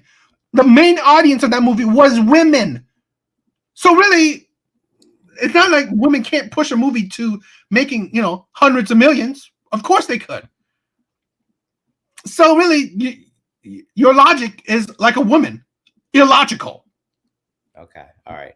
Why did the Marvels alienate? But you're telling me it alienated men because men weren't on screen. No. I mean, I changed my tune a little bit. Yeah. I said I changed my tune because you did. That's where you're making some logic. You're right with all the things Marvel's been doing, every little thing before this movie even came out has been affecting. I believe they affected the Ant-Man too. But I mean, like this is what I'm saying: storytelling, how all their ways of doing things, right? And now let's say this, right? The audience hate wokeness. They hate wokeness. So as much as you say that there's no such thing as girl power in this movie, whatever, but from outside looking in, it looks like it. And I'm telling you how I see it. A lot of other people will see it that same way. Where you're right. If I saw the movie, maybe I don't think that. But the problem is, I don't even want to see this movie because I sense it because of how, again, how all the Marvels has been doing, right? The little things that they've been doing has affected my perspective on this movie, right? But and that's already. I'm not saying this movie is a good or bad movie, but I'm already saying like, wow, I don't see the interest in wanting to see this movie. That's the thing where, I mean, I look at perspective. Yeah, I've said it. I know I'm sexist. I'm going to say that regardless. I say I'm sexist. I want my action movies to have a male lead because I want to see the man kicking ass. That's how I see it. I don't know about you, but I think you would say the same thing. We are 80s and 90s babies.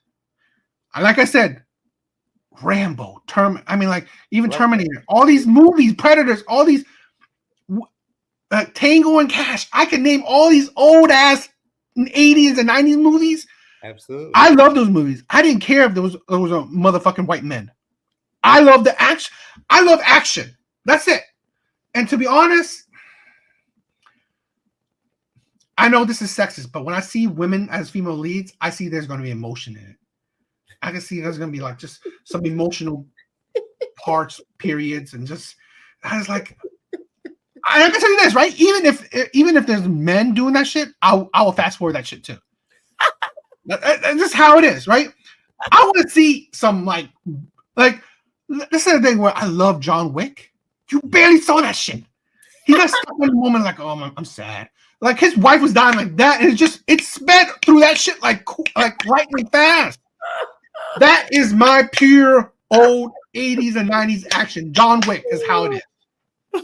So and it's funny, like I told my sister, I'm sexist. I know that. But I'm sexist only when it comes to my entertainment. When it comes to my action movies, that's how I want to see it. Okay. A man kicking ass. That's it. I mean, hell, you can have a black man, you could have an Asian man. I don't care. Just show me some ass kicking. If you have a woman like, let's have a powwow. Let's bond and shit. You kidding me? I don't want to see that shit. So I'll challenge you on one thing. Just not that serious, but your favorite action movies are very emotional. Like what? So take Predator, for instance. Mm-hmm. The core of that movie is the relationship between Carl Weathers and Arnold Schwarzenegger. Their friendship is established early on, and then finding out that he betrayed them. When you lose characters, because Predator takes down those guys one by one until Arnold's all that's left, right? Every death was emotional. You're confusing my emotion with like what I'm talking about. I'm not talking about. I get it, but no, we get emotionally. If there's not a strong amount. No. Okay, you're right. Okay, maybe I'm over exaggerating. I'm not saying that like it's stars. No, yeah, I'm not saying like. I'm just saying like okay. I know what you mean. Yeah, I know that's not what I'm saying. But you don't want to get all mushy and yeah, it's just come on. Let's just stick that to the Barbie movie. But here, let's watch some clips of this. The Marvels is in 4th place at the box office, which is insane. Okay, and a Marvel movie going down 4th place. Yeah, is insane in the second week. Mm-hmm. Weekend it only pulled $9 million domestic, an 87% drop from its opening weekend, the second worst ever for Marvel. Its domestic haul right now is only $68 million at the box office in 2 weeks. This is a disaster for Marvel. It's a disaster because next week it's going to drop even more. It's probably going to end its domestic run under $100 million, which is unheard of. It's For a weaker Marvel than the movie. Flash, right? Yeah, the Flash made 55 million its opening weekend, so it had a better opening weekend, and it also had a huge drop, but not this big. And also, the Flash did okay overseas, but this looks like it's going to be under 200 million total for its total, and it's possible it'll make under 200 million globally. Marvel's going to probably eat like 200 million dollars in the red on this movie because again, it has to make about an 800 to 900 million dollars to be profitable. Yeah. Because they're splitting ticket sales with movie theaters. Movie theaters don't show movies for funsies. Everybody, they get an average around 40 to 60% of the ticket sale. That's the thing, right? You think I'm sexist, which I'm saying I am. I know. The issue is that imagine the rest of the world. Okay, they are definitely not crazy about. They're just like that, right? They want the action movies with the male lead. I honestly believe that because it's just the gender norms are very, it's ingrained in the rest of the world. That's it. This is how it is. So some of that would have prevented this movie from being a top seller no matter what. I agree. Yeah. But they're in a death spiral right now. And the only thing and so like their next movie would do worse. I think that's so too. The only way for them to kind of get out of it, and I think they're gonna do this, is to stop for a while. I think they're gonna stop for a while, but I think the death spiral will continue. So here, let's continue this, right? All right. Let's this guy made this kind of hypothesis. Okay. And I think it might come to some kind of, fruition. For all of you classical MCU fans, let me present you to the new Avengers. Right here. You got your new Captain America. You got Ironheart, your new Iron Man. You got the Mighty Thor, your new Thor. You got the new Black Widow. You got Hawkeye, that's your new Hawkeye right there. You got the new Hulk right there. And of course, little Shuri, that's your new Black Panther. And of course, the new and improved Little Miss Marvel. Let me tell you something. If you've seen the new Marvel's movie, you've seen what direction the MCU is going, what direction Disney is going. Let me tell you something. It's only going to get worse. Because again, this right here, this is your new MCU. This is it. If you've seen the Marvels, you saw the ending where Little Miss Marvel here, she teases that she's gonna bring the band back together, right? She meets with little Hawkeye over here. And this is what you're gonna get. Right here. I love you said little Hawkeye. There it is. Right there. See, that's the thing. I ain't gonna watch that. That's not what you're gonna get though. No, I know. That's why I said this is his hypothesis, right? Uh-huh. But this is like, you wouldn't be surprised. I wouldn't be surprised. I'm not saying. Let's here's something, right? I'm not gonna be surprised.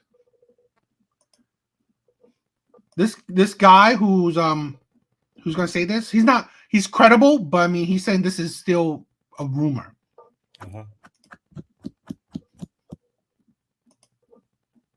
I saw that. Silver Surfer will reportedly be a woman in Fantastic Four. According to insider Jeff Snyder, Marvel will reportedly change Silver Surfer to be a woman in the Fantastic Four reboot. This aligns with previous reports that the studio decided to gender swap one of Galactus' heralds. Fantastic Four is currently scheduled for a theatrical release on May 2nd, 2025. Okay, I'm going to say something that's 100% true. No one will be able to dispute me on this, no matter whether you like this idea or you hate this idea. What I'm saying is 110% true, undisputable. Okay, here we go. So, if this is indeed what they're doing with the Silver Surfer, and this rumor turns out to be true, the comic book community, the comic book fans, the majority of them are not going to be happy. And the last thing that Marvel Studios needs right now is to piss off a massive chunk of their loyal fan base, especially since the Marvels is not doing so hot at the box office right now. Their most current theatrical release might be the biggest superhero comic book movie flop of all time. So, if this turns out to be true, the comic book fans are not going to be happy. What do you guys think? One of the things that I hate that you said, that you bring up incel. And I think that's disgusting and disrespectful. Here's my thing, right? Uh-huh. This is a thing where let's look back at comic books itself. Men read that. Let's say there's titles, Miss Marvel, Captain Marvel, whatever, has had her comic books plenty of times. It doesn't sell. Men are not dying to read that. Women are not flocking to be the primary consumers of comic books. It's not incel men. It's just men that. This is the thing where we're not insulting. Like, let's say this: the primary consumer of sports are men. That's just it. So if we change the whole team to all female, and then you say men don't like that, and you call them incel, no. This is a thing where we don't understand. It's men has entertainment. Where I said that we're punishing one group so we can satisfy another group. And then when we punish that other group, we name call them, we insult them for being mad because we're punishing them. Okay? How I saw is that, okay, you made a movie, and I've been the biggest supporter of Marvel, right? Because I'm a diehard comic book fan. Okay? I love comic books, and I love the MCU. I've been the biggest MCU fanboy for a long time. Sadly, it's just recently kind of died down a lot. But that's the thing where they're not incels. They are people that love their entertainment. Okay, that's just pure and simple. There's insulting them is disgusting, in my opinion. You can do what you want, but this is the thing where people like they want to, like, let's say this, right? Because you can name the movies, right? Even Captain Marvel, those people who were supposedly incel went to watch it. All these other comic book movies, the incels are the ones who watched it. Okay, they're the one who's consuming it. They are the audience. At the end of the day, there are people who I'm putting myself as an example. This is my entertainment. This is what I use to escape the world. I enjoy these movies. I enjoy these comic books. Okay. Just like when a creator, let's say like any creator, right, change up the material, people have a right to be mad at it because they love this material, right? They have a right to be mad at it because they were the lover of it. They were the consumers of it. And I'm not saying about you, but what you said, plenty of other people. The director, Nia DaCosta, she does that. She said she insulted these people. You kidding me? You assault people that should be the consumers. If she goes online, right? All right, so the Marvel's tanked, right? I think it's because it was next in line to tank anyway because Marvel's been going that direction. But that's beside the point. The Marvel's tanked. So I'm not calling all Marvel fans incel, but the Marvel's tanks, and you get online on Twitter under a Nia DaCosta tweet. You tweet, "Women can't direct. Get these girls off screen. That's why Marvel sucks." That's not incel behavior because that's what she's responding to. That's what she sees when she goes on her timeline. She doesn't see, like, it would frustrate her, like it would frustrate any filmmaker to see people say, "Hey, I saw it. It wasn't a good movie. The story sucked. This, that, the third." They have a right to say their opinion. That's fine. I'm just saying it would suck, but that's fine. That's nothing. But that's the thing. But you got to think, right? Those people don't make or break your movie. I'm talking about when it gets ugly. Do you hear me? Like it's a big difference between saying this movie sucked or this actress was miscast or she did a poor job directing and saying women suck. She shouldn't.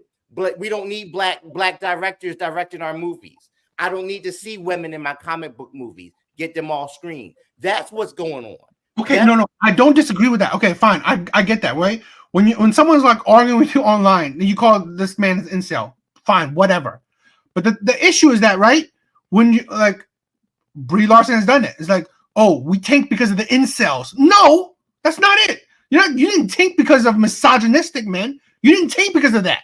That's the thing where you don't understand, right? You're right. If you're arguing with internet trolls, fine, you call them whatever you want.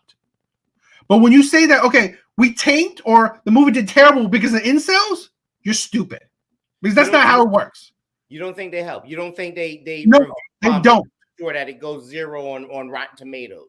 Because like no, I mean okay, no, but like I said, right? A lot of people think that they get smart and they run YouTube channels to release bad reviews about something they haven't even seen yet. You don't think that happens?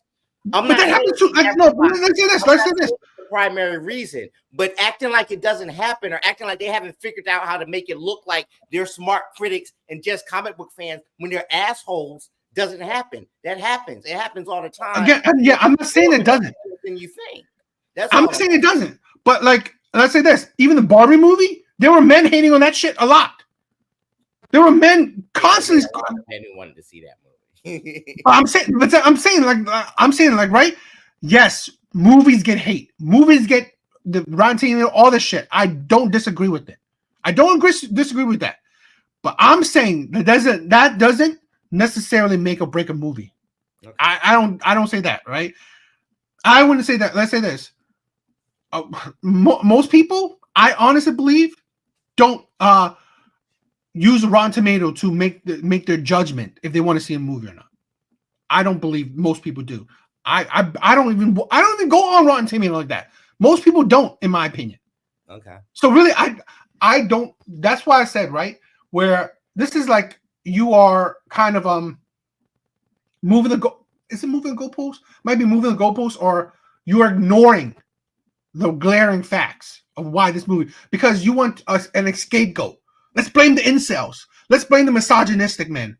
That's why we're thinking. No, because I think it was not good entertainment. You're not gearing towards your main consumer. You're not, right? And like you said, storytelling, how the directions of Marvel, all that shit, those are all added into one. That's what I'm saying. I don't disagree with you. And I even put in like, yes, your factor, the things you said, probably is the main factor. I don't disagree with that. But then, like I said, and you're right, your main factor is one of the reasons why I didn't want to see it. But another reason is why, yeah, it didn't call to me. I'm not dying. I see female-led comic books all the time. I don't have any in my comic book collection. And it's just how it is, right? I mean, you call me misogynistic or sexist, whatever, but I mean, like, it doesn't call to me. It doesn't gear towards me. It's just not. Okay. And here's the thing, also, it doesn't even gear towards women. That's the issue, right? That's the problem. We have many female writers, comic book writers, we have many of that. But it doesn't even gear towards women. So to be honest, women don't even like it. Women are not even fans of comic books. Women are barely fans of comic book movies as is. Okay? It's just how it is. So really, I'm sorry. Maybe men are being sexist when it comes to their action movies, but I don't see flaw. I don't see anything wrong in it. I'm all out of things to say. But here, let's continue this, right? Where I think this is an interesting.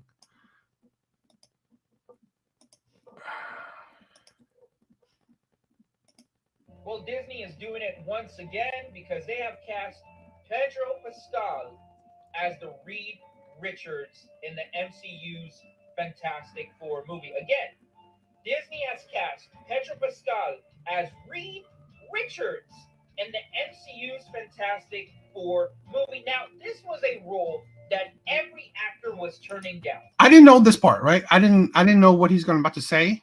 And maybe this is still rumor, right? Because I haven't heard, but this is interesting. No actor wanted to play Reed Richards, and it is for this reason right here. Because according to rumors, the Fantastic Four MCU movie is going to be led by Sue Storm. That's right. Sue Storm, the Invisible Woman, is going to be the leader of the Fantastic Four, not Reed Richards. Reed Richards is not going to be the leader. It is going to be Sue Storm. It is for this reason that no actor wanted to play Reed Richards. But as we've seen before with Pedro Pascal, he is more than okay to take a back. That's a dig. He's done it once before in The Mandalorian. He would. That's a big dig. But see, this is what I'm talking about. Where it goes with what you're saying, where Marvel's building a narrative that is alienating people, right? The storytelling, the press, the media. Like two things. You are putting a female lead in the Fantastic Four, which she's never, I mean, she's been sometimes, but mainly Mr. Fantastic has always been the lead. You're possibly changing the sex of Silver Surfer. And he's my second favorite comic book hero. So they're pissing on my favorite hero. So hold on, big question first. I see where we're going. How in the Marvel Cinematic Universe, how many heroes so far have they changed the sex of? I mean, they haven't. Or right. Technically, right. I guess Black Panther's now, but I mean, right. But even in the comic books, at some point, Shuri became the Black Panther. She probably won't stay the Black Panther because they hint that there's another T'Challa. And remember, Chadwick Boseman died, so that was extreme circumstances, right? I don't know if we get into that because I really wish that they just recast them. You know what? We could talk about that because I wouldn't have been against it, honestly. But that might be one. I mean, I'm biased in this. I'm biased because you're sex changing the one character that I really like. So maybe I'm biased in it. Because I really love Silver Surfer. But here's the point I'm getting at. Uh-huh. The press around everything come out of Marvel now sucks. And we all want to know about it. And it all sucks. But the truth about movies is most of them go through a million changes before they get to the final product. Yeah, you're right. That's why I'm not. There's some rumors now to stuff that hasn't happened yet. But this is probably go to what you're talking about, right? Where all these little things before a movie out is what is affecting the fans. That's why I said I agree with you more, right? Yeah. Where all these things is already even before the Marvels came out I've already checked out. So that's right. Yes, I said I'll go with you, right? Whether you like the news or not, all these little things, right? You're learning about all these things. The trailer, nothing has made a person want to go watch it. No. So that's why I said I take back what my thing is like. Yes, it's not completely because of wokeness, but that's one of the things where now we're getting all these little tidbits, and now, Fantastic Four, I definitely don't want to see. I mean, unless the trailer blows my mind, which I'm right now as a beginning, I doubt it because of all these news, right? But yeah, I think that's a lot of fans, and this is where. Again, they're making fans fatigued, right? They are pushing fans away. They're making fans tired of it. So yeah, this is the problem, right? I can tell you this. I don't know. Maybe after Spider-Man, right? I could, and maybe a little bit after Doctor Strange, a little bit. I would say there is no superhero fatigue, right? People still want to see it, but Marvel has changed that narrative. Because they have now induced fatigue. Yeah. Right. Yeah. And that's the issue where they have made terrible TV shows. Because I've liked practically none. I mean, maybe one or two. And now movies after movies are just terrible. So this is the thing where it's just like, and this is why I said this is the downfall of the MCU. I mean, it's like I can't imagine what they will do next that will bring people back, because I honestly believe there's nothing. I don't believe it, because look at this, right? There's rumors, and I think it's not rumors, right? That they're pretty much going to scrap the whole Kang thing. Yeah, there are rumors, and it's like go in different directions. But then it's just ridiculous. Then it's like, what's the point? Then it's like, They said all this, yeah. it's like, okay, what? I mean, if you scrap Kang thing, are you gonna stick with the multiverse? Because that was their thing. I heard that they might even scrap the whole multiverse shit. So really, it's like you're just pretty much doing a DC shit, and now that's also pretty much alienating fans.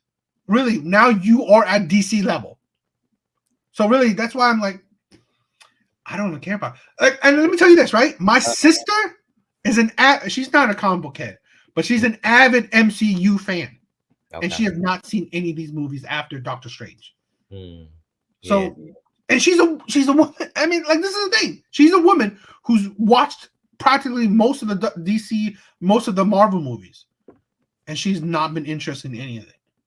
None of the TV shows, and none of the recent movies. So, and she's not listening to incels, right, to judge it, but she saw nothing that interests her in any of this stuff, and and that goes to back what you're saying, right? Where the storytelling, the whole narrative, and all this shit, nothing about it is interesting to people now, right? And I would think that you stick Loki on the TV shows. I think after the first, it's been kind of a flaw. Let me say this, right?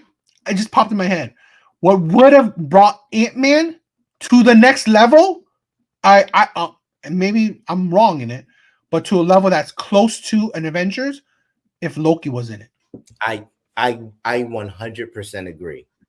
If imagine that, I would be like, oh, okay, we in this now. I was that has upset me about, like, cross these things over. They're all one. And that's the thing. That's the fact, right? Maybe I would even watch the Marvels, which is blasphemy to me. If you have done shit like that, right? Where why not? Okay, now I have the Ant-Man and the King. This is the thing where I get it. Here's the spoiler. The spoiler, right? I know the ending, right? The whole X-Men stuff. I get it. But they should have added like Ant-Man should have been in this movie. This is the thing where it's progressing. Ant-Man, Kang should have been in this thing or something like the story. This was saying that, in my opinion, would have balanced out the. I would have what would I say? Like, oh, there's no male. I mean, have Paul Rudd in this. I would have made Jonathan Majors in it. I don't know. It's just that would have been. I honestly believe you are building the next major events. Yeah. Because what is theme, and I didn't feel like this is like again what we talked about with the Doctor Strange. It didn't feel like it impacted the universe that much. Yeah. And that's the thing where you're. I mean, this is the Marvel's downfall, and they're just continuously doing that. It's not a problem of like getting rid of Kang. It's that you're not making it good enough. You're not making it special. Yeah. Right? Why isn't Kang? See, this is the thing, right? You saw Thanos in practically every end scene. Why wasn't he in the end scene of this thing? To build that universe, to build that shit.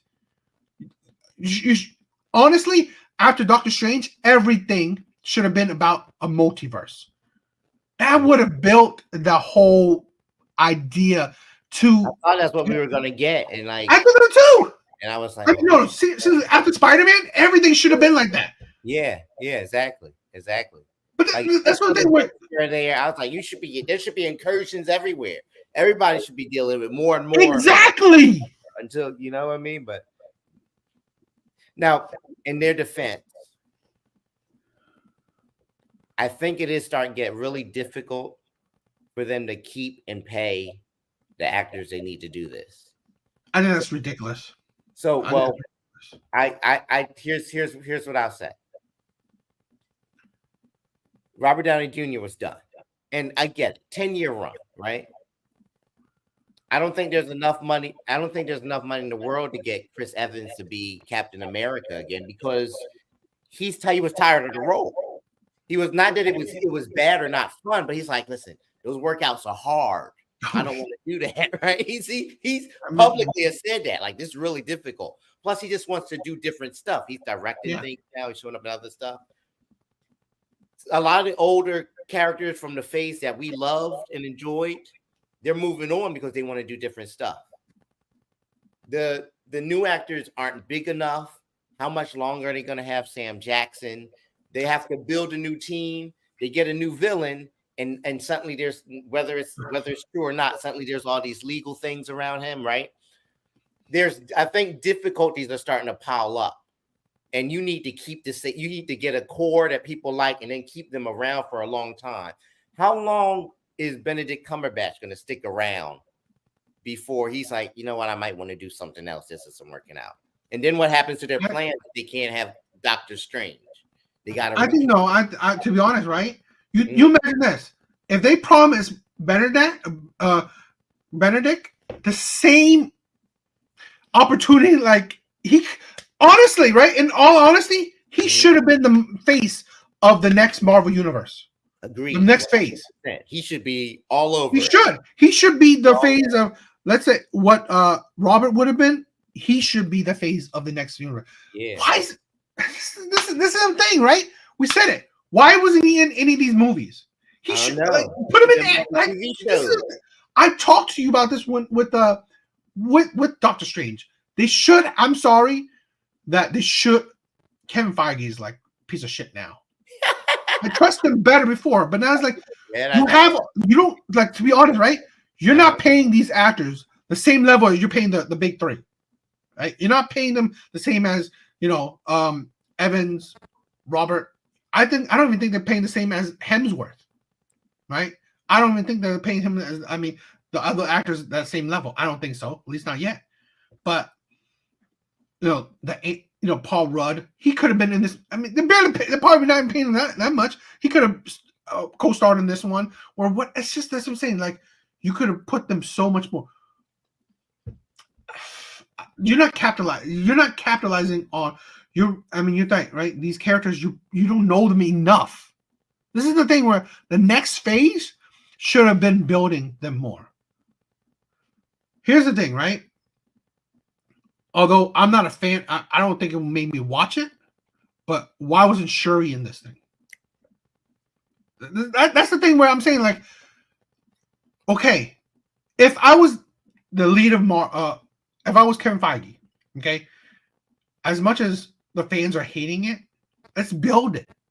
Let's make this special.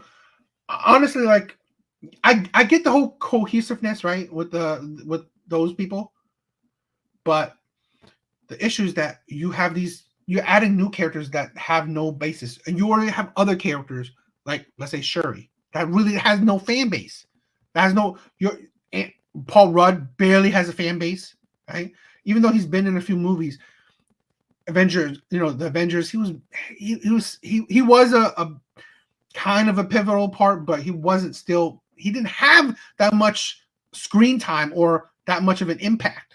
So really, you still need to build it. This is the thing, right? These characters still need more screen time. That's the point, okay? And they didn't do it. Hell, why not? As much as I hate it, why not She-Hulk? This is the thing, right? Why not She-Hulk in this? Why not just? You have so many other characters that you should continuously prop up. Yeah, and that's the problem. Where I said with Marvel, and they. Why was it? It's just I could continuously say names. These names, why aren't they continuously in it? You're ignoring these other characters. So, in all honesty, after Spider-Man, every movie seems so small. I agree. It seems so small, and the thing is, inconsequential. They are not important to watch. That's the thing, right? They're not, because none of these movies are building to anything now. We don't know what these movies are building to. Especially now you just got rid of Kang. You're supposed to be big bad. Who knows what direction this movie is going towards? So, yeah, that's why, like I said, I honestly believe the leadership has fallen. And in my opinion, Kevin Feige has become so woke because, like, if you hear the things about him, he's like, oh, I want I want more female leads. Like he said that there's going to be more female leads than ever. Why? It don't make like why you make. So this is the thing. Why make it a point? That's the thing. He's like, I'm going to make more. I'm going to put more female heroes on this. Why? Who asked for that? Just make good movies. That's it. Right? Just make good movies. No, I'm going to make it a point. This is why I said that's one of the things why it turned me off to the Marvels, because it felt like an agenda. That's why I think as girl power, my mind as girl power is, it feels like an agenda. We've talked about this before. It feels like a checkmark movie, in my opinion. Maybe you've seen it and it's not, but how I think most people just view it right now, face value, you just watching this movie as a checkmark movie. More girls in the MCU. Oh, we're diverse. We are not misogynistic. We are celebrating girl power because we're having girl writing this movie, girl directing this movie, girl starring in this movie. Great. I don't know what fan asked for this, but great. This is the thing where I'm tired of it, and I don't see. Sad thing is that I don't see no more. I mean, I'm hoping that Deadpool will change my mind, and I think a lot of fans is hoping that. Right? I think a lot of fans are banking on Deadpool, but we have so many other news is just really is because I heard so many movies right now, they are totally trying to revamp things. They've cut off some movies. Marvel is an absolute shit fire right now. It's just, in my opinion, there's no good, clear direction. Because I think he must have blown his load. Because after, Avengers, he doesn't know the direction of his own creation anymore. I sympathize for him a little bit because I think there's a lot of things he was super smart, but I also think he was a bit lucky with the first run. Really? And there are some duds in the first run. Some of those Thor movies aren't that great, right? Like some of those Iron Man movies aren't that great either. I wasn't a huge fan of 2 or 3. I like 2. It was okay to me, but you know what I mean? But that's beside the point. He got those actors together in multiple movies for 10 years. Yeah. Never been done before. Never. Like, not that many big stars. And you could say that the movies helped make them bigger stars, but they were stars when they got those roles. And he got them to stay. It's like a TV show running for a decade. You know how hard that is? TV always has that problem. Like, you want the show to continue, but one actor doesn't want it. One actor wants more money. You lose some writers. Like, it's hard to keep that many people to make a big thing that long. And he did it. Now he's got to do it again. And he's running into problems. He's not having the same luck he had before. Some of the castings aren't right. Some people aren't available. Some people suddenly have problems. You know what I mean? Some scripts aren't good, so some guys aren't sure if they're in or out. So they can't say, hey, we're going to go in this direction because they haven't solidified. They haven't fixed the Blade script yet, right? And so they don't know. Did you hear what they say about Blade? I've heard a lot of stuff about Blade. No, but one of the things, like, how he wants to leave them, he wants to leave the Blade because character in his own movie. I heard that. Like, yeah, but what is the point? Because he complained about they're putting a female as the lead of the movie.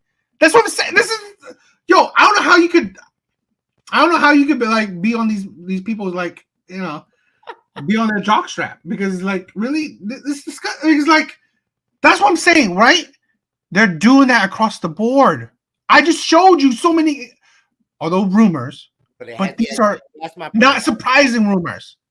Yeah, I hear it. I think they talk about a lot of stuff, and because we hang on everything Marvel, it's coming out, but they haven't done a lot of that yet. They really haven't done a lot. They haven't changed a lot of characters. They put more women on screen. I agree. Of course they have, but they haven't changed heroes. They haven't made. Well, I'll say this, right? It's still slow. I agree, but I honestly believe they have. You've seen the trickle of it, right? You've seen She-Hulk. You've seen Black Panther. Now the Marvels. You're gonna get a man Black Panther again. The Lady Thor. I mean, I don't know, because what Kevin Feige's been saying, it's a toss up. I mean, you already have more women than ever on the screen, right? You've got Captain Marvel and Miss Marvel and Photon. You've got Hawk Girl, and that might be it, because you're gonna get Patriot. That's gonna be a guy. I don't know when we're gonna see Thor again, but he's still around. And Lady Thor is not. Like, I don't know. I just want the stories to be good. That's all I want. I mean, I do agree, but I mean, like, you're not giving me confidence that the story will be good. Right? I do Especially agree because the direction thing. Because, like I'm saying, like, let's say this, right? I don't even know the stories of the Fantastic Four, but right now, I'm like I said, right? When people when the higher ups or whoever focus on check marks, yeah, we've talked about this before. It's a sacrifice on story. It's always. I've not seen a movie yet that's like, okay, that you could, from face value, you could see that it's a check mark movie, but it was a good movie. I've not seen a movie yet, in my opinion. I'm not, and I mean, good movie that it appeals to the audience. Yeah. So it's just not. So at the end of the day, it's like, yeah, it's like I always say that you don't appeal to your audience, or make it a way where you're gaining the audience that you want, right? Because let's say this, right? If Miss Marvel had 65% or 70 or 75% women, and it made millions, hundreds of millions, what can I say? The shit I say is meaningless, right? Even if I was sexist to the nth degree, my words would be meaningless. On the flip side, your words meaningless, because it shows in the box office. You say it's good, but is it? It's not, because although it's good in your view, it's not good to the public. It's just how it is, right? My thing. That's why sometimes I see it through the comments of people saying, "Oh, this is amazing. This is a great movie. I love this movie." You know, the men that will watch is misogynistic and all this shit. I hear that all this shit. The things you said, those men in the comment section have said it. But at the end of the day, what you say means nothing. It means nothing, because what you didn't make this movie $1 billion, the next $1 billion movie. You didn't, right? So at the end of the day, great, you have an opinion, but your opinion doesn't equal money for these people. So really, who cares, right? It's just, to be honest, how I hate it, like saying Titanic is an amazing movie, because I don't think it is. I think Titanic's a shitty movie, but I cannot deny, right? Because sometimes you could say that it's pure opinion. What you say is shitty or not, it's pure opinion. What's true fact is that it's made one of the biggest amount of monies ever. That's where, like, you cannot deny that. That's where sometimes at the end of the day, we got to think that, okay, where I want to be more factual than pure just emotion, because like I said, emotion based, Titanic is a piece of shit. I do not like that movie. There's nothing about it like, but logically, well, it's egg on my face, because it's not that shitty. It's not shitty enough to, it made, $1 billion. So, at the end of the day, that's the thing. And I'm pretty sure the audience was mainly female. So there's no surprise that it can do it, right? Barbie movie. This is what I'm saying, right? The Barbie movie did it. Titanic did it. You can name so many female-led movies that did it. But what did it gear towards? Women. This is an action movie. Women don't watch like that. Plain and simple. Just like comic books, women don't read it like that. This is where, even like, let's say the few comic book, the few, geeky women that complain, oh, you're misogynistic, you're sexist. Okay, well then support it then. You make it into $1 billion movie. You didn't, because there's not enough of you, right? You're not that important. You're not the audience for it. You're not. This is what I'm saying. Where I'm sorry, I want my movies, and I honestly believe a lot of men. This is maybe, like I said, we grew up. Maybe you feel a little different, but we grew up in a certain time where our action movies were men. Oh, yeah. Yeah. That's how it is. That's just how it is. I grew up on that, and that's what I like. Okay. Yes, those were white men, but I don't give a shit. There were bloods, there were gore, there were ass getting beaten. That's what I care about. We also kind of came up in the era where action movies started to change a bit. So yeah, but let's say this, right? Not a ton, but like they went from being the biggest, like Stallone and Schwarzenegger, to being like Keanu Reeves and Brad Pitt. You know what I mean? can tell you this, right? I honestly believe for a good long while, action movies were dying. Okay. Okay. Right? To be honest, there weren't any good thing. I mean, let's say this, right? Before comic book movies, good chunk of years, because of because of Stallone, Schwarzenegger, all this stuff, they were aging out of movies, action movies, essentially. There weren't any good action movies. I mean, it was maybe a handful, but you didn't have no. I mean, like you look at it today, there's no action heroes. I mean, like who's the big action heroes nowadays? No one, right? Yeah, we get like, and I honestly believe that's why John Wick got what it got, because of men loving old school action.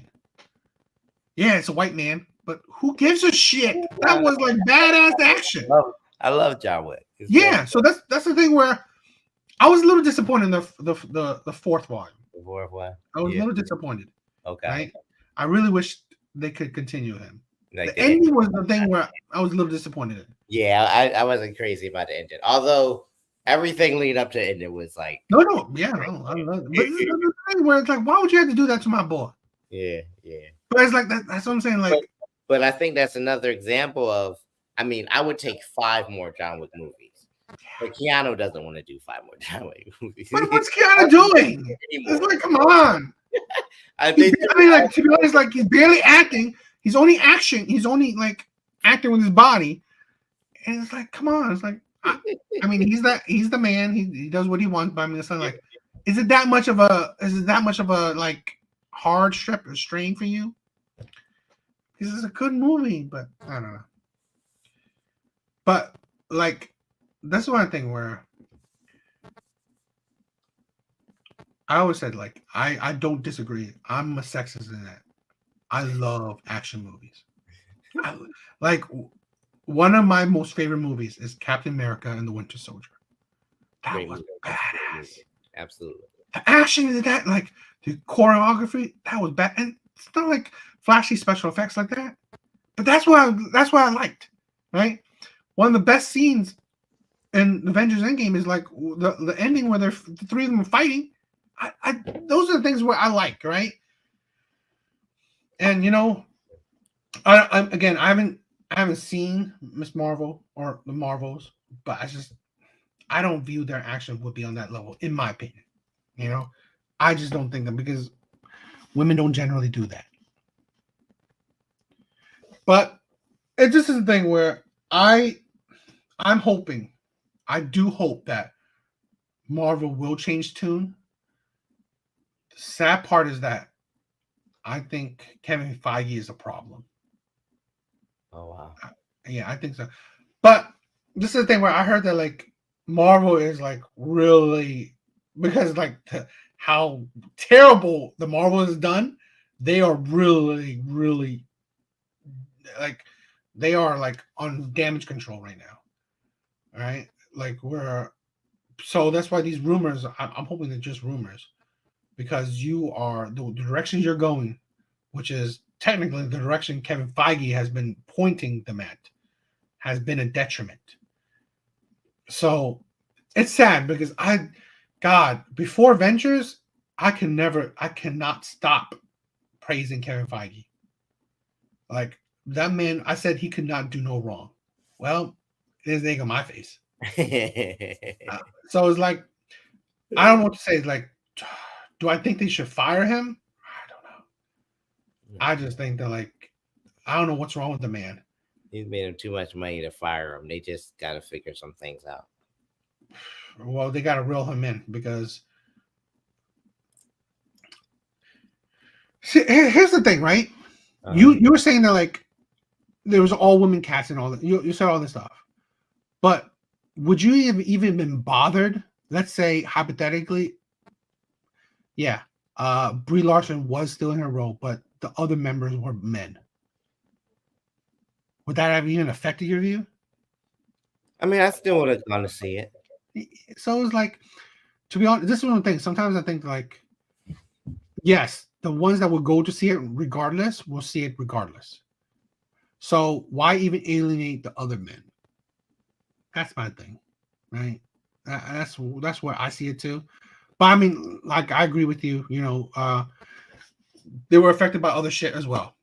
So not just because of the sexist factor. But yeah. What are your thoughts about the future so far? The future of the MCU? It's up in the air. I still think they have a chance to correct, and, like,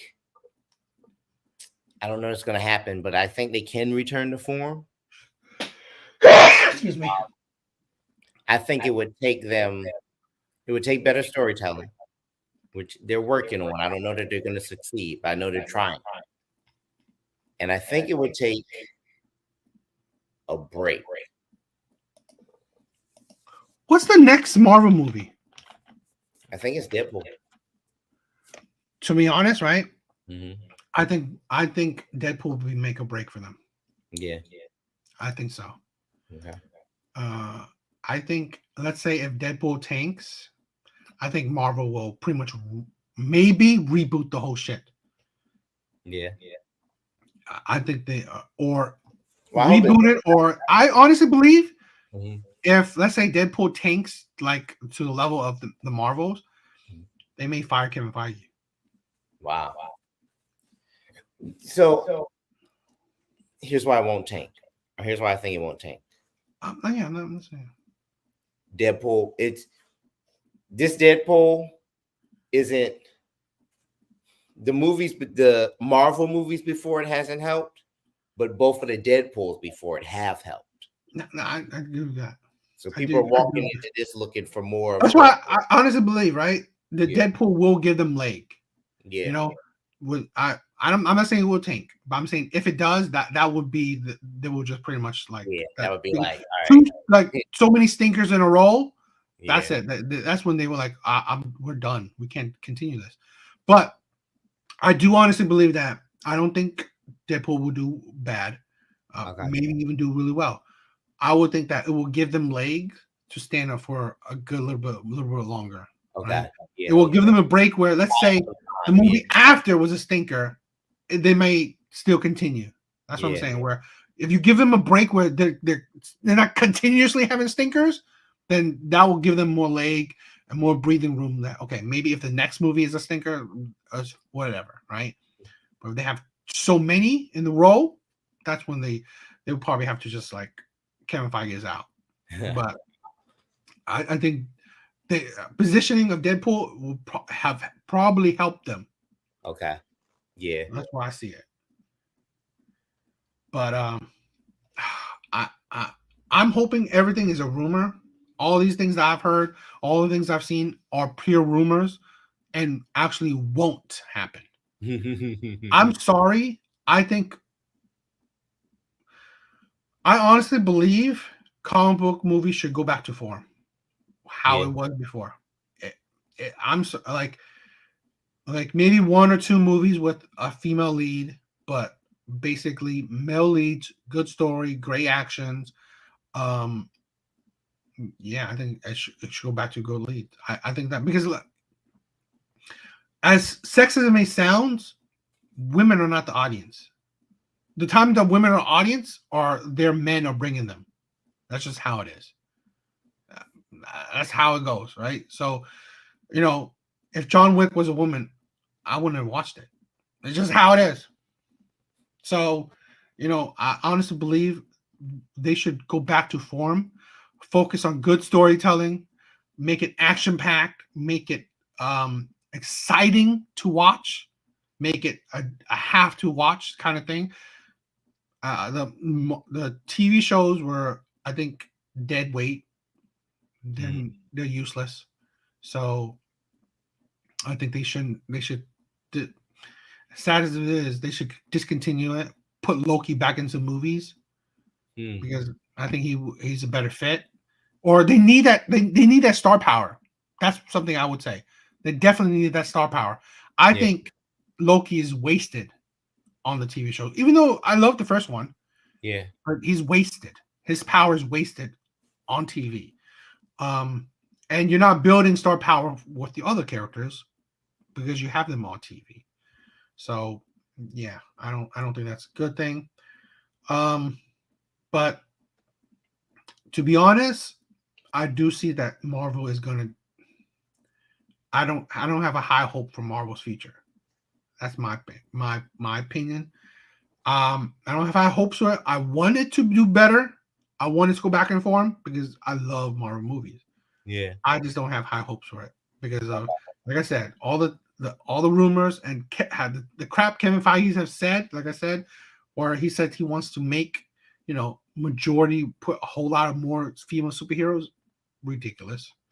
I mean, even in comic books, female superheroes have been the side characters. It's like, but I don't know. That's my thing. Interesting. Okay. Well, But it was fun. It was a great. I think it was an interesting talk. Any last thoughts? we are gonna get the X-Men. I'm so scared of it.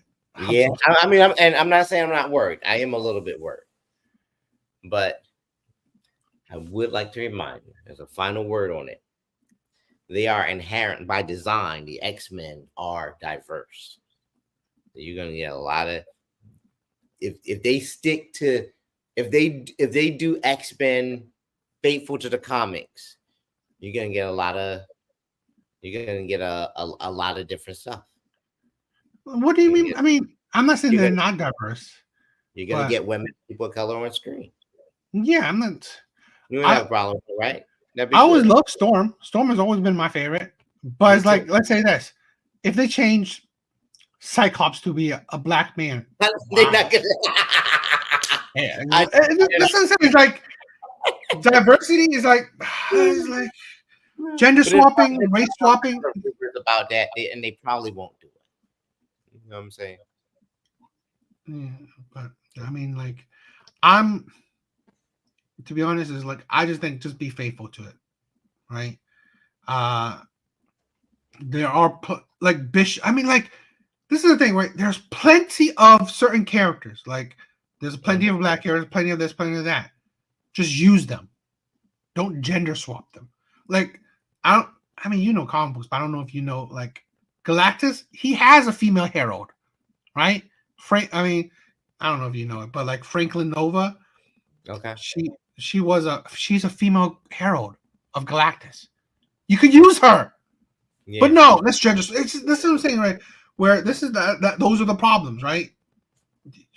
Needless. You're doing needless. Where I go back, like, let's say I went back to Ariel.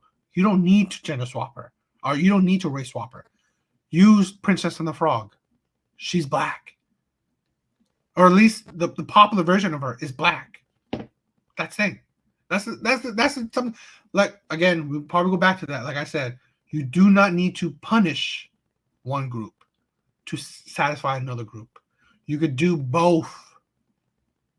No one was clamoring for something until you did it. No one was clamoring for that. Yeah, I did. Well, I don't even want to start with the Little Mermaid thing because I'm just saying in general. No one was clamoring for it until you did it. No one was bothered about it until you did it. No one made it an issue until you did it. Because we've always said, like you said it, right? Yes, you could have diversity on the screen. You can, but there's already stories for that. But when you have to, again, do these things, you alienate one group just to please another. Why? It don't make sense. Because you are galvanizing your core audience, right? The audience that loved, example, Ariel when they were growing up. Now you're galvanizing them. I've never heard of black girls, little black girls like, oh, I wish Ariel was black. I love Ariel. No, they probably, I've seen it where you have parents like, oh, here's a black doll. Okay, here's the Prince and the Frog doll instead of having it. It's like you have those characters already. Support that.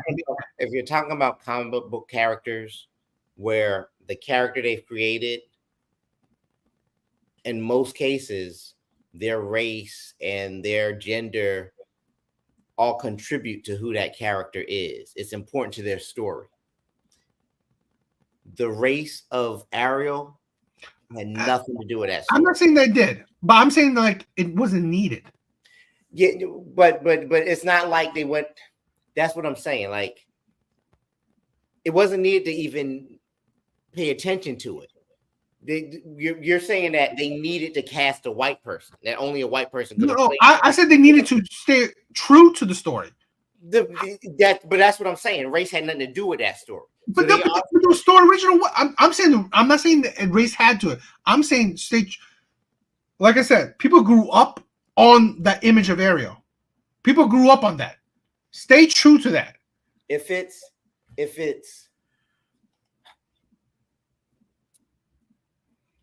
because like I said, you're alienating the people who grew up on that image. I'm not saying that her race was important. I'm just saying you don't need to galvanize or punish that people who grew up on that.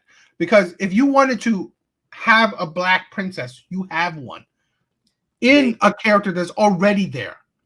That's what I'm saying. Because, like, again, let's say this. Let's say they didn't even change Ariel's race. No one would say, oh, I wish she was black. No one would have said that. That's But that's what I say. It's needless. You didn't need to do it. It's not. You're saying need like they took an extra step by casting a black actress, and I'm saying they didn't.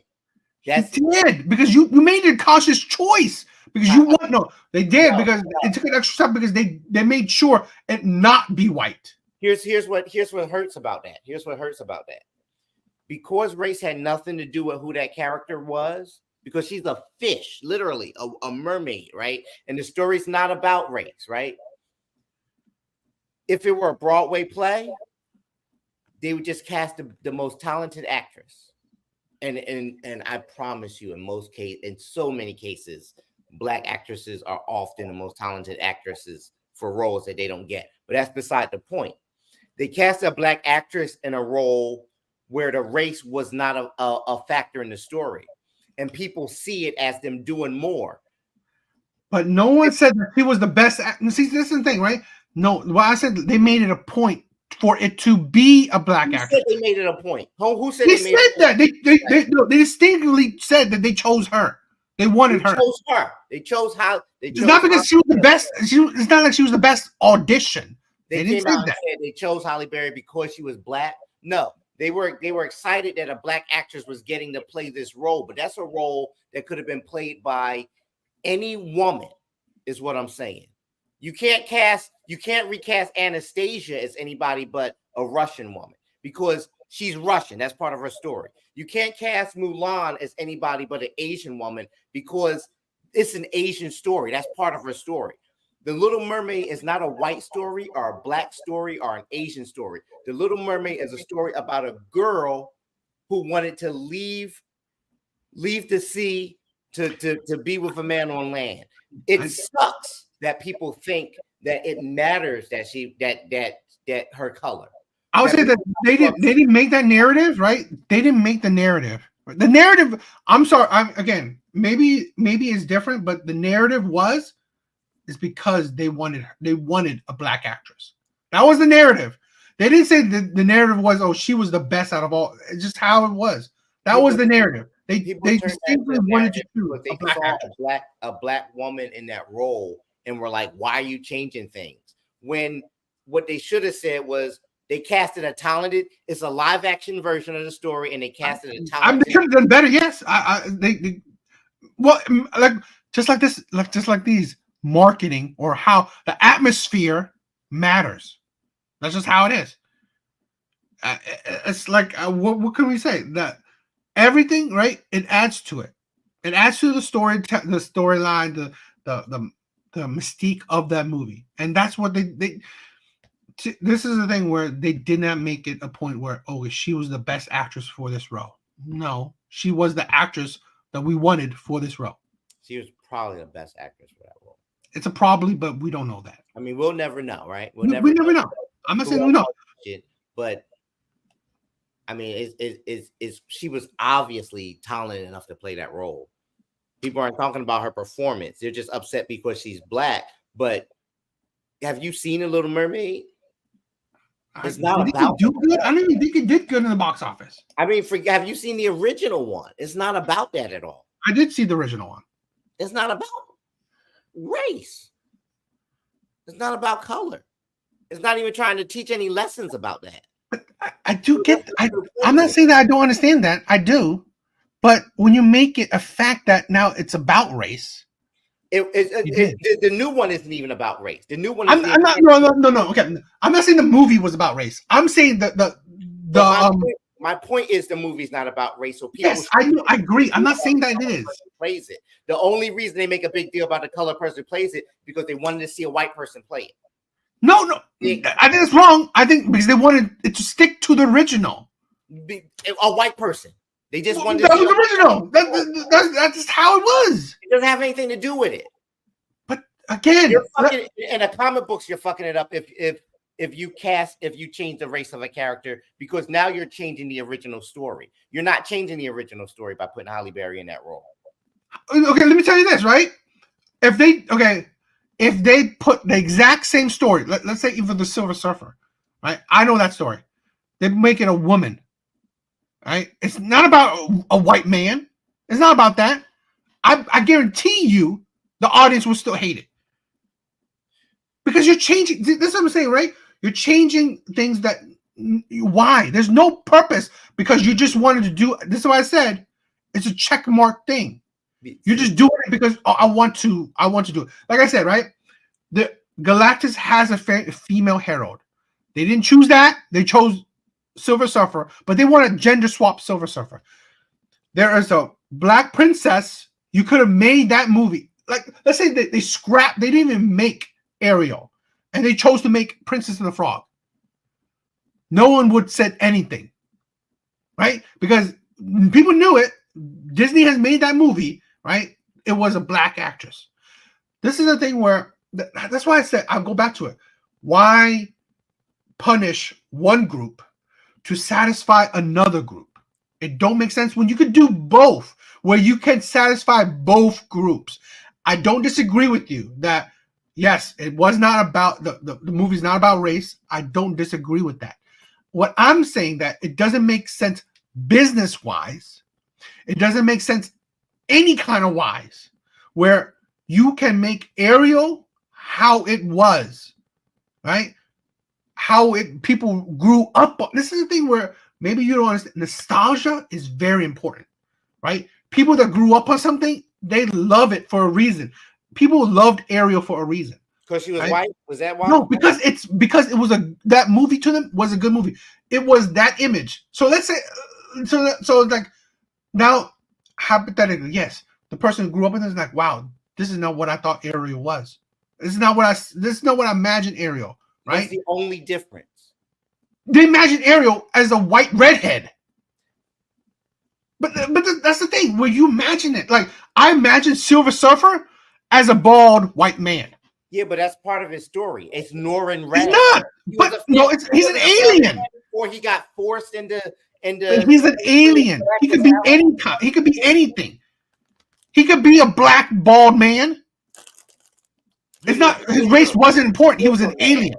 Huh? He's a silver man. I mean, Lawrence. Now he's a silver man. But I'm saying, like, is a black actor. You didn't see him, but Lawrence Fishburne was his voice in one of the earlier Fantastic Four movie. Yeah, not a big deal.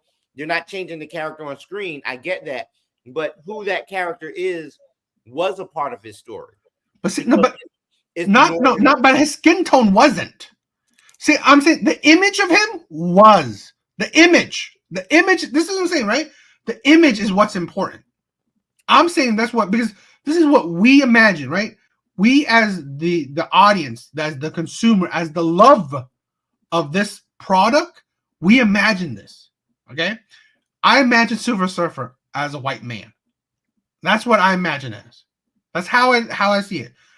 This is as crazy as you feel it is. People imagine Ariel as a white redhead. That's just how it was. That's how people grew up on her.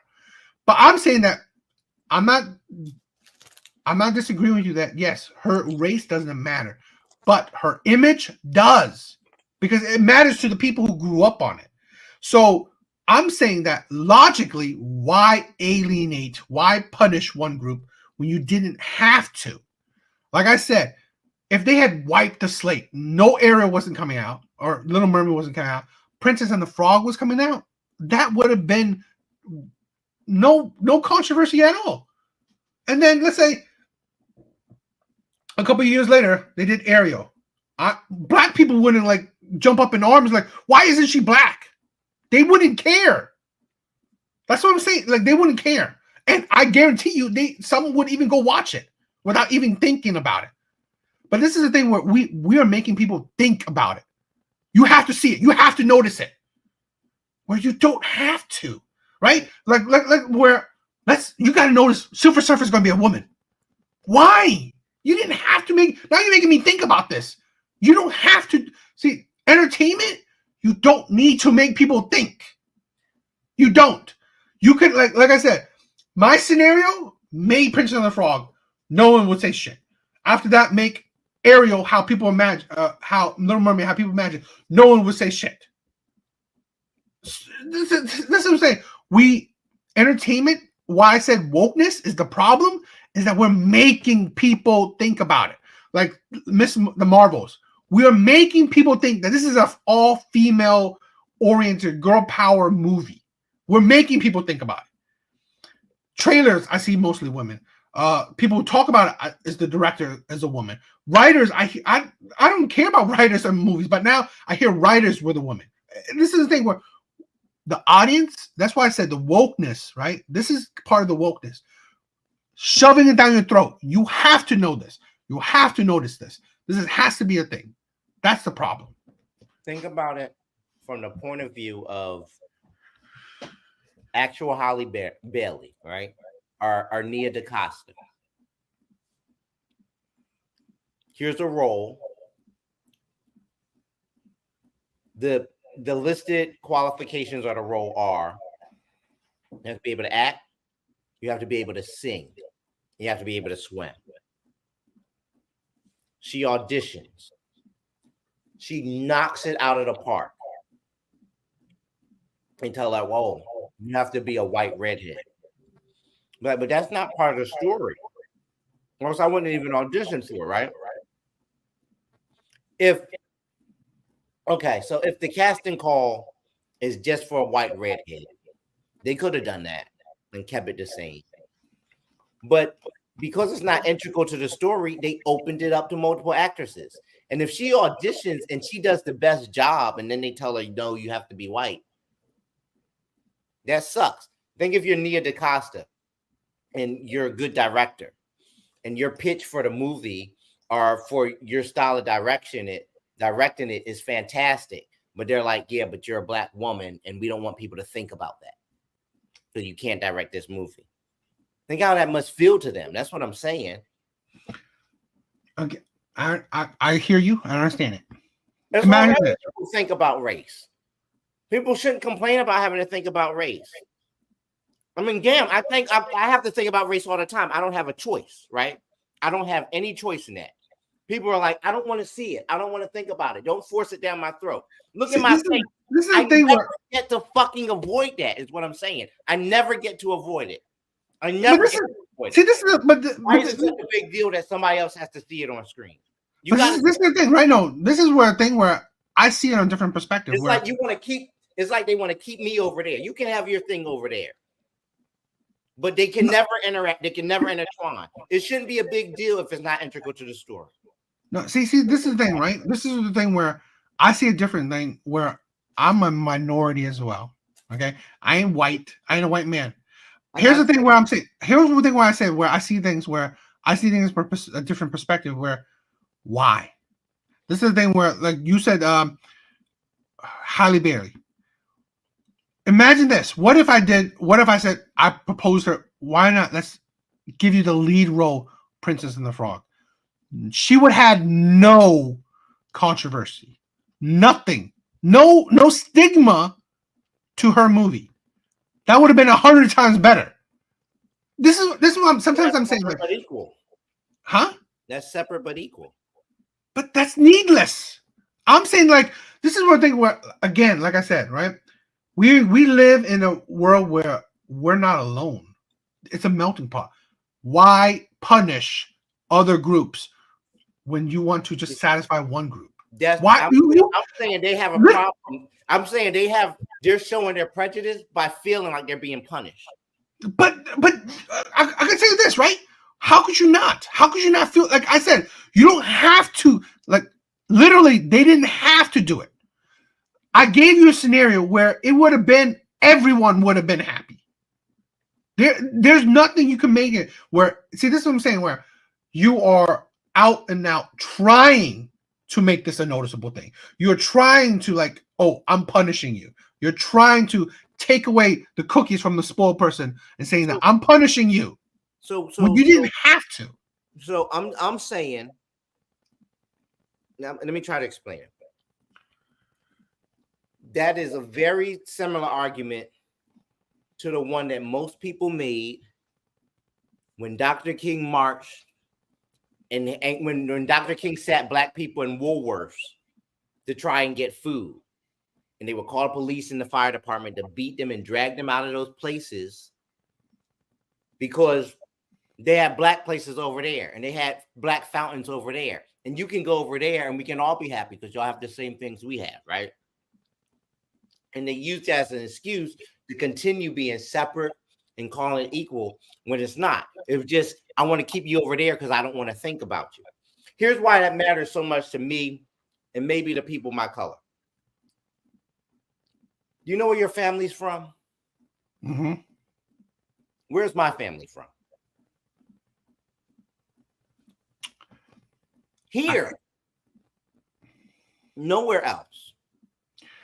Here's the thing, right? I'm not saying I don't understand you, right? But here, let me give you a different perspective in the sense that I still get comments in my comment section saying, stay out of black people business. People segregate themselves, right? You do not see yourself as one group of people. You don't, right? You will always see yourself, I'm black, I'm white, we're separate. That's the plain, to be honest, right? I want it to be where it's a melting pot, where truly, like, we're one people. But how can that happen? Separate. Do something. It's a problem. It's a problem because because people are making it a problem. Like I said, right? There's ways where you don't make it a problem. Yeah, people are distinctively making it a problem. Over on our side, that's the only way they're not making it a problem. By casting a black woman as Ariel, you came over to our side. Now you're in our faces. We see you. But that's how, to be honest, right? To be honest, that's how society is doing it. They made it that way. And how are you going to undo it unless you start taking steps like that? But that's not making it better. That's really not making it better. Well, it wasn't making it better when black people demanded that they should be allowed to use the same fountains as white people. I mean, Rosa Parks decided she didn't want to go sit at the back of the bus or give up her seat for a white person. But let's say this, right? That's not distinct. Sorry. Let's say this, right? That's not distinctly for white people. So here's what happens, right? Like, all right, like we'll give you yours too. And our thing is smaller and cheaper and less noticeable, and we have to work harder to get it. See, no. See, let me say this, right? I think you are inflating things like you live in the 1930s. I'm telling you that things just haven't things haven't changed that much. I mean, you try to make That's it. a lie. That's an absolute bull-faced lie. It's not a fucking lie. It's not a lie. People think it's changed.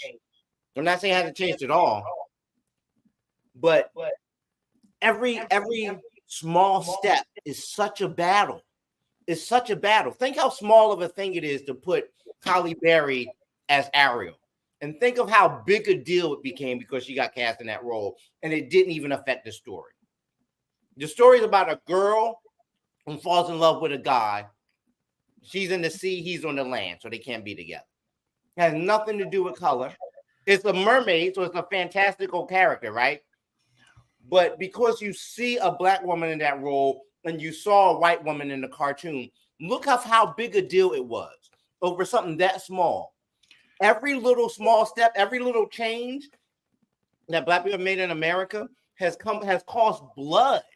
It is a big deal. Just so we can have equal rights. My parents' had to die. Think about that. Think of how long black people had to fight just to not be like hung on trees, just to get equal rights, just to use the same water fountain. Yeah. I know it sounds like I'm making it a big deal because other people haven't gone through it, but it's 2023 and we're complaining because a black woman got a role that was drawn as a white cartoon years ago. In 2023, that's such a small thing. It's such a small thing, but it caused such a big deal that we're even debating it now and why these companies should have just made sure that people didn't have to see it. Every little step is such a battle. And this is where I'm from. I can't go back to Africa. I'm not from there. They don't know me there. I don't have rights there. I'm American. I don't have a heritage anywhere else. And every little thing I fight for, every little thing one of us fights for is such a big deal. So everybody else is like, well, it's such a small thing. Why do you care if you have it? For me, everything we have to fight for. It's tiring, it's exhausting, it's frustrating. So when something that small becomes such a big deal, it's like, why do y'all care so much? Y'all look at us like, why do y'all care so much? But like, I want a black woman to play in The Little Mermaid. Why do this is the thing, right? Where it's not like I don't see a point, but like, how could you not see, like, let's say this, right? The same reason why you think is a big deal, other people think what is a big deal. Like, this is the thing where if you, I said it, right? If we want to coexist, why make it an issue? Because like I said, I gave you a scenario where no, I'm giving you a scenario, right? It did not improve. It was not. No black person was clamoring for Ariel to be black. I gave you a situation where people would clamor for, like, let's say Princess and the Frog to be a motion picture, to be a big movie made. People will clamor. This is what I'm saying. Like, the past, I don't disagree with how the past was. The America has an ugly history. It does, right? But the thing is that you don't move to the future by living in the past. That's the thing where I said we're actually dividing each other more by doing things distinctively to divide ourselves. I said it where I gave you a situation where they are black kids, there are black communities would love to see Princess and the Frog in the big screen, or just a new princess movie, whatever movie, okay, on the big screen, propping up, that Black Panther, the first one, was practically a cultural movement because it did that, right? Where it propped up that thing, right? It propped up black community. It pushed up black community. There's nothing to say that. The thing is that I'm saying, like, no white person was complaining about that stuff because it was fine. It was good. get But what the thing you're is that no person would complain. Let's say if you, like I said, if you made Prince and the Frog a big motion picture movie, no one would come. Not even black people. Black people wouldn't even complain if you made Ariel a red and white head. Black people wouldn't even complain about it. So this is what I'm saying, where you make it a big issue, because if history was changed, no one even knew that they would have changed Ariel. They made that. No one would have said anything. That's the thing. That's what issue. This is where I said, right, where wokeness is the problem, is that you are actively, maybe she was the best actress for it, but it's like, we don't know that. So I'm not trying to go for that. What I do feel was the case was the narrative is they actively went to make her change her race. They actively did that. They purposely, that's what they wanted to do. So just like all these things, right? If they changed Silver Surfer, or if they did the Fantastic Four the way the rumors are, they are actively doing it differently because they don't want it like how it was. So that's what I'm saying, where you are forcibly alienating people when you don't need to, when you don't have to do it. That's what I'm saying, where that's when we have divides, where we are at each other's throat, where now there are divides between us. And that's where maybe I see things where I want us to be more cohesive, where we're not at each other's throat. But when you see that we are maybe forced to be at each other's throat by society or whatever, and I think that's the problem. I think what you're describing is peace, but not coexistence. Because for people to coexist, they have to be in each other's space, right?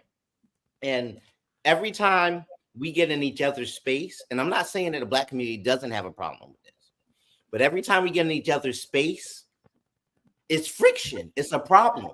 But the only way to get past that is to be in each other's space, right? So before schools were integrated, it was like, well, y'all have y'all schools and we have our schools over here. And what's the big deal? But that's not coexisting, right? That's just peace.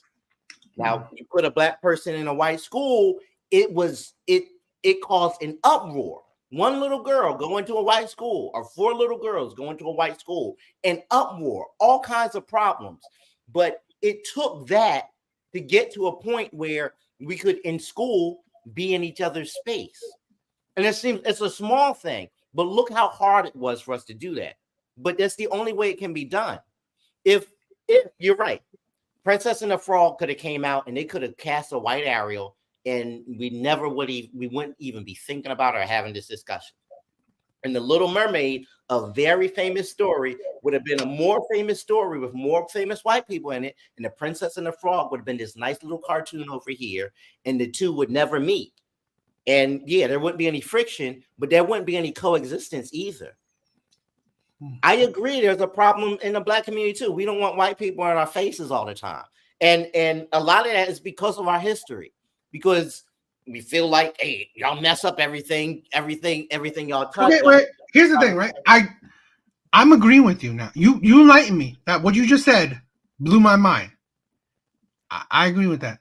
But could you say you would do that on the flip side? Or vice versa? Because this is the thing, right? I'm seeing your point, right? Yes, maybe I'm saying about peace instead of coexistence. You blew my mind with that. But can you say that it would? No. Would you support it on the other side? Yes. Okay. If you want to make it coexisting, where yes, Black people are trying to now be into white people's space to forcibly change and make coexistence. But that's not just a one-side thing, because if they're going to do that to one side, the other side will have to. This is a forcible thing. This is like you are forcing changes. Where yes, like you were saying, forcing coexistence to change that perspective and now maybe make a true coexistence. Yes, I'm seeing that. You're right. I guess I'm saying about peace instead of coexistence. But here's the thing with coexistence, right? Like I'm saying, hypothetically, hypothetically, yes, let's point out Ariel is black. Well, could you say the same thing? Would you be a supporter of Princess and the Frog being white?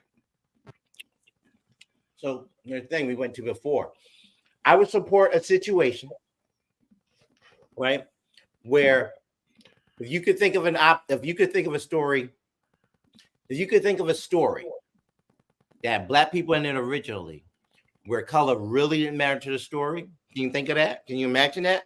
Like, that hasn't happened yet. That doesn't exist because we start behind. We start way behind. So for to be parity, we don't have as much space. So it's not like it's really equal, or there's really an example where more people coming into our space would improve things because we don't have the space. So for the things to improve, we have to move into white space. You see what I'm saying? But you got to think it's a blending space. If you're moving in white space, well, there's going to be blending. Yeah. So white is going to trickle over into now. So there are white people in Black Panther. There are white people in it was very noticeable. Right. Yeah. Yeah. It is. But you know that's a story about a black person, and the character being black is integral to the story, right? Yeah. I'm not saying that. Yeah. But it's not a story with only black people in it. Spike Lee hasn't only made movies about black people, right? Has he? I thought he only has. There's a movie called The 25th Hour, which stars Ed Norton and Michael Rappaport. And Ed Norton is the lead character. It's all about him getting his life together before he goes to jail. It's just a story about New York. It's not like there doesn't really exist, because I'm talking about areas where there's opportunity, like in entertainment and storytelling, where race isn't integral to the character. There's not really those things that exist on our side of the space. No, I do agree that there hasn't been created like a lot of predominantly, right, stuff like that. I do agree with that. That's why I could only think about one example. But well, why? Okay, let's not make it so extreme. Princess the Frog, she's cast black, but the male interest is a white guy. I'd be fine with that. Well, I'm just saying, like, again, you're right. I see where you've changed my perspective on that. But like I said, honestly, if you want coexistence, well, things will bleed over as well, both sides, right? So let's say if there's outrage on, hypothetically, I don't even know what character. But. And there probably would be. We would have to get to a point where it would be okay. I'm not gonna lie to you. We would. And that's gonna be hard because in the past, white people have portrayed black people on screen and very negatively too. I don't know if we'll ever get to that point. I want to though. But see, that's the thing where maybe that's why I guess I'm talking my perspective. I'm talking to how we are now, right? We are segregated and mentally, maybe kind of physically. So I want to see let's just peace, right? I mean, yes, and it's funny, right? What made your example hit me hard more is that I'm supposedly entering into black space, right? Talking about black women or black men and shit like that. That's why it hit me more, right? Okay. I had so many black women and a few black men saying like, "Go mind your own business." But maybe that's why it hit me more. Where I'm trying to coexist because, like, again, my friends are black. Yeah, I have kids that are black. I've dated black women. That's why, like, maybe that's why I'm different, right? Where I see that. Okay, that's why it hit me more. That's why what you said it blew my mind. Where I'm thinking about, let's say the white and white and black. Yes, they're not coexisting. Where I only see that there's only peace, but I see where I want to coexist with black people because I essentially do, right? I essentially do coexist with black people. You're in your life and vice Yeah. versa. Yeah. Yeah. So it's not. So mine is different, but I can see that where, yeah. I mean, the U.S. is so weird. It's so white and black, you know. It is. It is. And it's so separated. Where I don't know. Where do I even? I see peace as the best option. I mean, I see coexistence as, you know, the utopian option, right? If you know, black and whites can coexist where there is, you know, like I said, a blended thing. Because I always think it's sad, right? We say, oh, black community, white community. We're all US citizens, which is, I think it's always sad, right? Yeah. How I see it, right? Is like, because like I guess I'm coexisting with black people, you know, and I don't necessarily view race as race and shit like that. I think it's sad that we're not just all seen as Americans. All right. I always think that's sad. And I guess I view it in like how toxic, you know, this segregation of like black and white people are. I guess the best I can see is like, let's just peace. That's Like what I this- see it yeah, as. to stay apart. You know, There are people I- today who feel the same, including friends of mine on both sides of color, right? Like maybe separate but equal is better. But there's no way to get to a point where like we're really together without friction. it is. I mean, because like I said, you blew my mind. It's a thing where I wish it. You know, I always think it's because it's like how, you know, it's just weird. Like we're truly not a melting pot because we're so separated, and it's a sad thing, right? After so many years, I mean, I think racism is definitely. I mean, I think we're not like the 1930s or shit like that. But how I think we've compensated for that is like we're living in separate worlds. I think that's how we're compensating for it. And is that the right way to do it? Probably not. It's a more peaceful way, but it's not. I don't think it solves the, you know, our future problems. Well, that part, like that's I was just about to say. Do you think it's sustainable? I don't know. Because I always think that like we're always on edge, right? Black people always on edge with white people, and white people always edge with black people. And I think that's we just need, you know, something to happen, and always something is happening to just divide us even more. And I think that's sad because look, we always hear this, right? And I think the problem is that, right? Is that we always say like, oh, black people only want to stay with black people. White people only want to stay with with white people, which is honestly ridiculous, right? I always said it, right? The way that I think ends racism is actually we mix. You know, we actually mix genes. Yeah. Oh wow. Yeah. Yeah. I mean, that actually ends racism because when you're mixed, who are you gonna be prejudiced with?